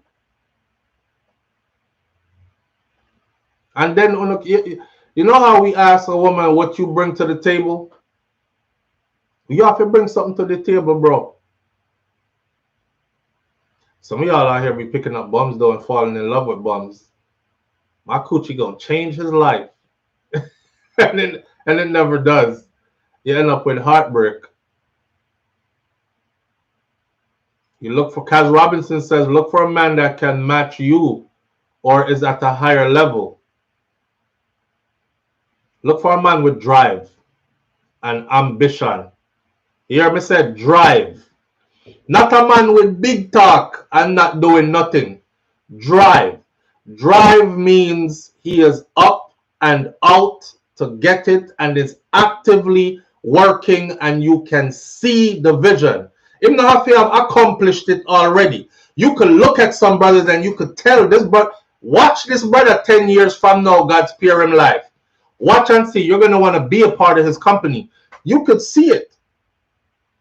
You could see it. Me not like some woman them want to see it now. And if you don't have it now, then we'll check your back in at 10. But but you know, I'm teaching my daughters to recognize ambition. But everybody can pretend to have ambition. But recognize drive with ambition. When that person has drive, that's why he goes to sleep later than everybody else. Because he's up working on that project. That's why he might be the first one up in the morning. That's why he's focused. That's why he's taking care of his health. That's why he knows where he has to be, when he has to be there. That's why I'm going to live frivolously. When you recognize those things, that's a good direction to move in. And you be a part of that heading there. You know what I mean? Yeah, no lazy layback video game playing, cock up footman, satisfied with $9 hour, 9 to 5, come off, go work, 7 o'clock, come off, 4 o'clock in the evening, sit down, nothing on go on, can barely pay the bill them. No. Yes, Carthage Empress, a man like daddy. A man like daddy. So lead by example, yes? A man like daddy. After my daughter have me, my daughter not go on nobody else. We're below this standard here, because my daughter go be scornful. Plus my daughters, them, they kind of spoiled anyway. So they're definitely going to feel the drop in standards. If besides, they're definitely going to feel the drop in standards. Like, oh no, I can't do that. You know? Yeah. If I get up and do something, man, you know, if you're rich already, I'm not rich yet. I don't think I'm rich yet. I'm rich in the things that matter in life, really. But if you're talking about financially well off to the point where money is not an issue ever, and I can spend it frivolously and me a holy python, I'm not reach there yet. I don't think I'll ever reach there, though. I'm such a miser and such a planner and such a, like, the future for my children and this and that and the other, that, you know, no matter how much me get, I still feel like, no, some of this have to go over here, so and I hide this from here, so and just in case, kind of thing. A part of my brain be like, yo, splash out, yo. Take a big long vacation. Disappear for a month straight. I disappear for 2 days. I start panicking. Oh shit, I haven't done any work in 2 days. I'm spending, but if I'm spending, I gotta be putting it back in. Because when you're the head, you have to think like the head. You don't get the joy of being as relaxed as everybody else. And that's a part of your responsibility as being the head. These are the kind of responsibilities that may I say, a man assume these responsibilities. You are the head. Right. Karen says, not all daddy was good. Some of them did lazy. Me not talk about my daughter and me when you said daddy. Me not talk about some other people daddy. Live on the air with SouFLo. Good morning. Morning, SouFLo. Morning, family. How you doing? I'm good. Mary's message 411. Hey, it's me. Yeah, I know your voice now. What go on? I totally disagree with the person who say them see why Noel Maitland killed the woman. Yeah, them said the brother that said was wrong. See why she did. Like there's no reason at all. Absolutely none. No reason. Absolutely. You can't look upon somebody and say, you see why them get killed. Yeah. Even if the person did not do bad when they was alive, nobody deserved to be treated like that. The man said, cause she like man will have things. But him don't know the woman. He's just going off of where him see on social media. True. He don't know her background. True. She was very educated. She had her own beauty line. She had her own stuff going on for herself. She had her own stuff going on for herself. Yes. Her mother and her family took good care of her. Yes. Her father made sure she had everything she wanted and needed. That was his baby, yes. So why she shouldn't have standards of the type of man that she chose to deal with? Exactly. That is exactly my point. I truly disagree. My daughter's father, he made sure him come from Falmouth. Him make sure him tell him little daughter, my little girl say, I'm gonna make it so that any man you deal with have to deal with you on a certain standard. Anything you want and need, you come to me. First. Don't go asking no man. He brought her out on father-daughter dates. Him buy her flowers. Him bring her to the nice restaurants them. Him open the car door for her. Him do all the things for her that a man is supposed to do for a woman and show her how a woman is supposed to be treated. So when my daughter start date now, me tell the little boy then when she a date, me say to them say, you have a run for your money because if you can't live up to the standards of blacker, fear daddy, you're gonna have problems. Him set the precedence. Him set it high. Yes. Yeah. Yes. Which is I was a single parent. I was a single parent. I left my daughter's father when she was 2 years old. But I made sure that they kept a bond throughout their whole life. Good. And he made sure that he was there for her. Good. Good. That's very important. All right, now go back in that chat. All right, man is here. Yeah. I'm big up to the good Falmouth man them with them picnic them. Yo, see him so. See? Yeah man, if you can't compete, not even bother try out at all, says Audrey Wright. Yeah. Yeah, the standards are set. You know what I'm saying? So when again, we'll end this part by saying this. Justice for Donnelly Donaldson. Justice for this young lady who in this news story, I mean, she's young, man. She's only 20 years old. I saw one news report that said she was 19 The last news report I saw says she was 20. So I'm guessing she's 19 to 20, somewhere in there. But we'll keep following this story because in days to come, this story should develop into police officer charge. That's where this should be going. And we'll see where it goes from here on out. All right. We have one more story, and we have about 15 to 20 minutes to get into this one more story. And then we're going to have to get up out of here. Shabdon. Shabdon is a producer, a prominent producer in Jamaican music, especially dancehall music. For those of you who are music connoisseurs, songs by Shabdon, Vibes Cartel, Any Weather. Just an example, so you know, so it's not just some guy who them attach a name to as a producer. Because anybody a producer nowadays. But top tier producers like Shabdon, Vibes Cartel, Any Weather, Vibes Cartel, Bad Mind, Popcorn, Baby You Tight, TJ, Henny and Weed, TJ, Shubout, Squash, Money Fever, Vibes Cartel, and TJ, Up Top Gaza, Squash, Chronic Law, and Cartel, Money We Love, among a host of other songs, big songs. Shabdon was the producer behind those. Renowned dancehall producer Linval Thompson, otherwise known as Shabdon Jr., and his co-accused TJ Clark are set to appear in the St. James Circuit Court on February 19th coming up. This follows ongoing efforts by the prosecution to secure a testimony from a key witness who is currently overseas. They just realized that the key witness who is currently overseas is incarcerated in Florida, USA, on a murder charge. This is their key witness back in Jamaica. This is a development that is casting some doubt now on the witnesses' availability for the trial.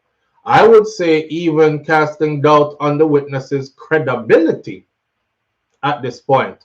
Anyway, Shabdon and Clark appeared before the presiding High Court Justice Judith Pusey on Wednesday, and they were remanded in custody again after getting the trial date set. Thompson is being represented by attorney Tom Tavares Finson and Donahue Martin, while attorney Kadeen Coleman is representing Clark.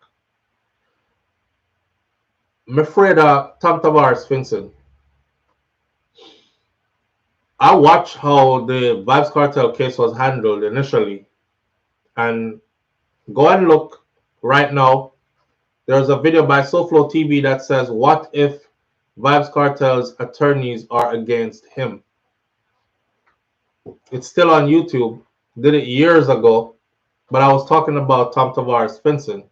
Not saying he was against Cartel. I was thinking out the box. What if? Because I couldn't see how come he couldn't free him. Anyway, back to this. The matter could not proceed as a vital witness for the prosecution is presently overseas in custody.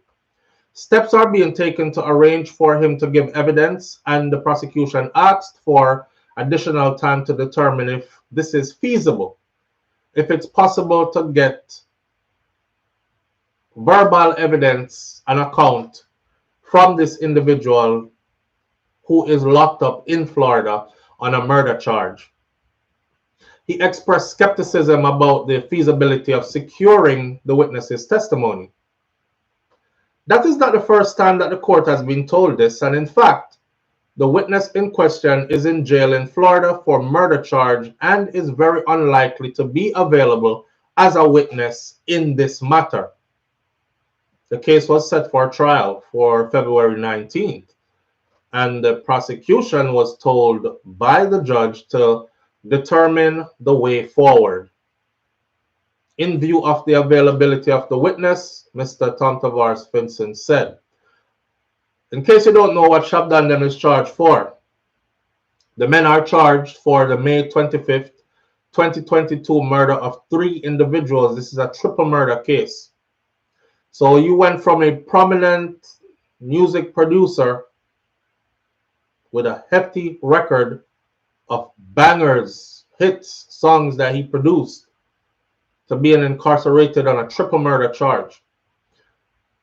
27-year-old Cadwell Frazier, otherwise called Bombrain. 24-year-old Camario Calvin, otherwise called Chippy.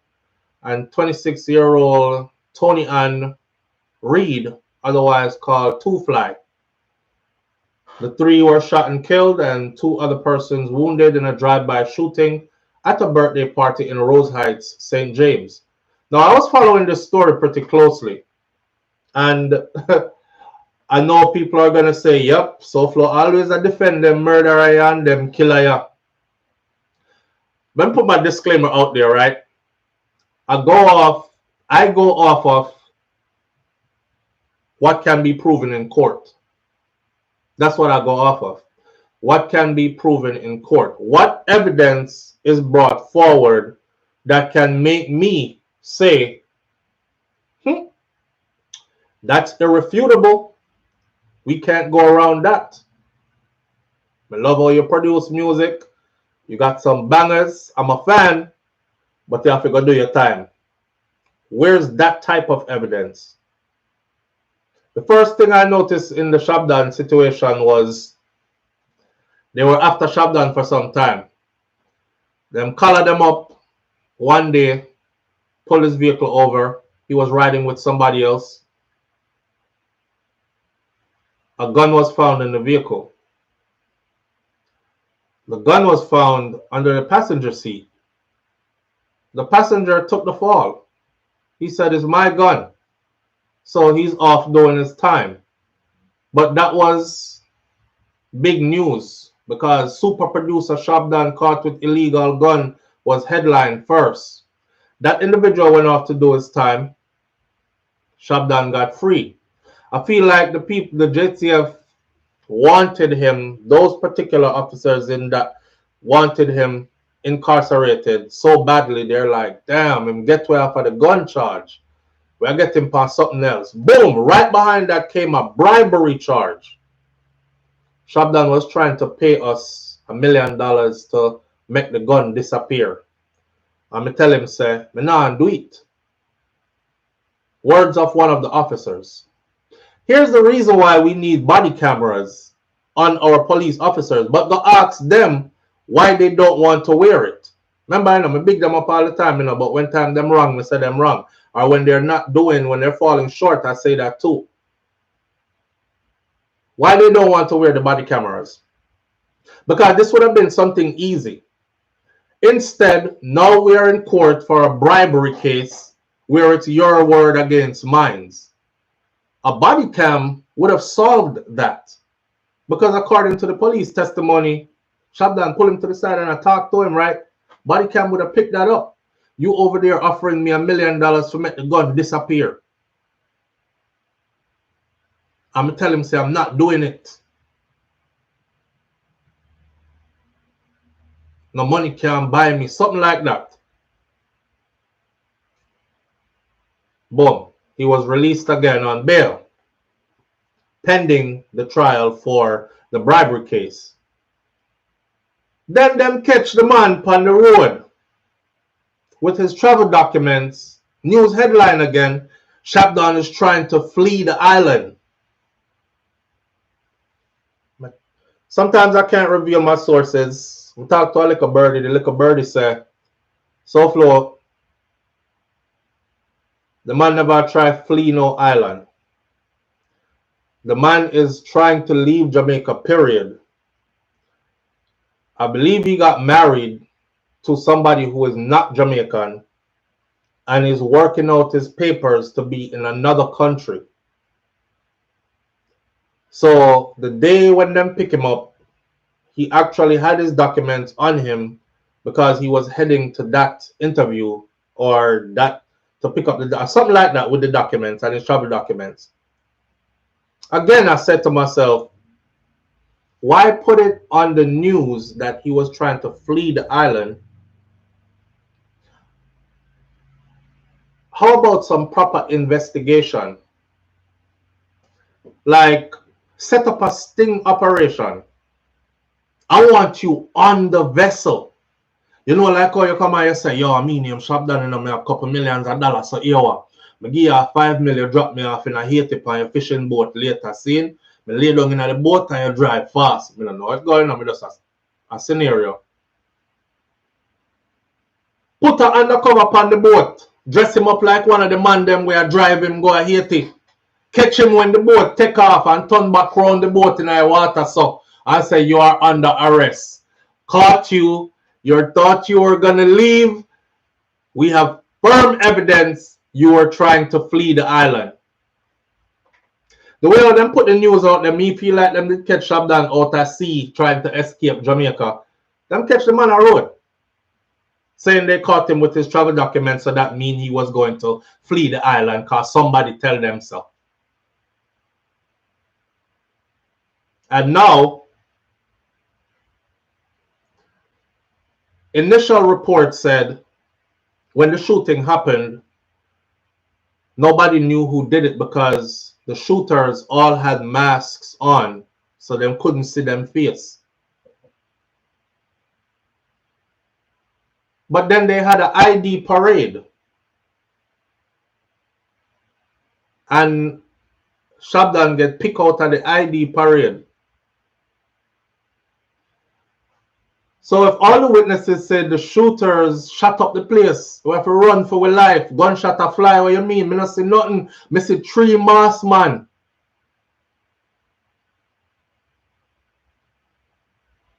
How did you do a ID parade with a face completely revealed and somebody is able to say that's the shooter?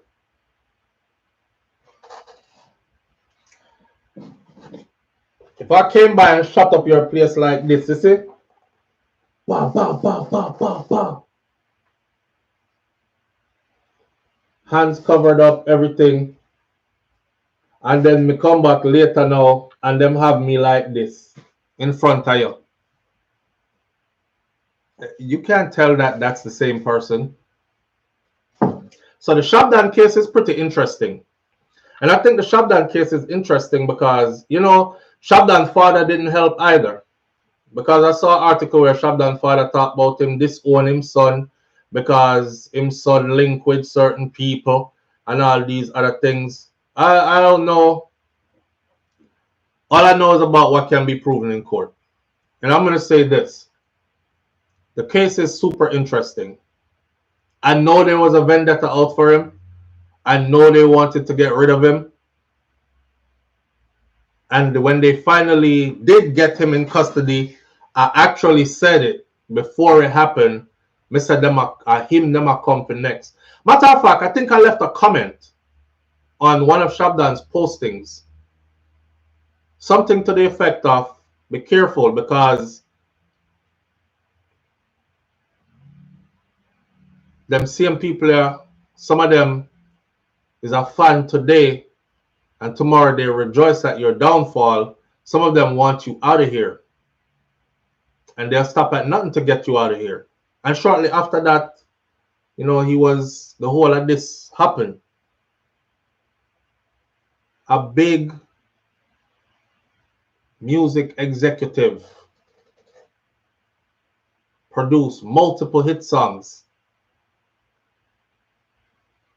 Mass up him face and go do triple murder. I don't know. I'm gonna have to see how the rest of this plays out, but I'm telling y'all, keep your eyes on the Shabdon trial. Keep your eyes on the Shabdon trial. His trial is supposed to start the 19th of February, and we'll see what happens. If they're gonna have to throw it out, or if they're going to ship him up the river and cook up and spice up everything they have to and make it fit. We'll see how that one goes. From what I know, as far as what I've seen, as far as what has been released to the public from law enforcement to us, nowhere we make up. This case don't have legs to stand on. But we've said that before and watch people get convicted regardless. So we'll see. This is where we're going to leave this one this morning. We have some other things to talk about, like some updates to an immigration warning, but I will do that on a separate video and put it out later on today because I have one class where I start soon. I'm going to have to do something before the class starts. All right? So we're going to leave it right here this morning. Manners and respect to each and every one of you tuning in. I appreciate you greatly. Thank you. And I'll catch you tomorrow morning. Like my granny say, if you can't be good, be careful. But it's best to be good. And like my grandfather, Mas Clevey said, I'll see you tomorrow. If God spare me life. All right? I'm out. Peace.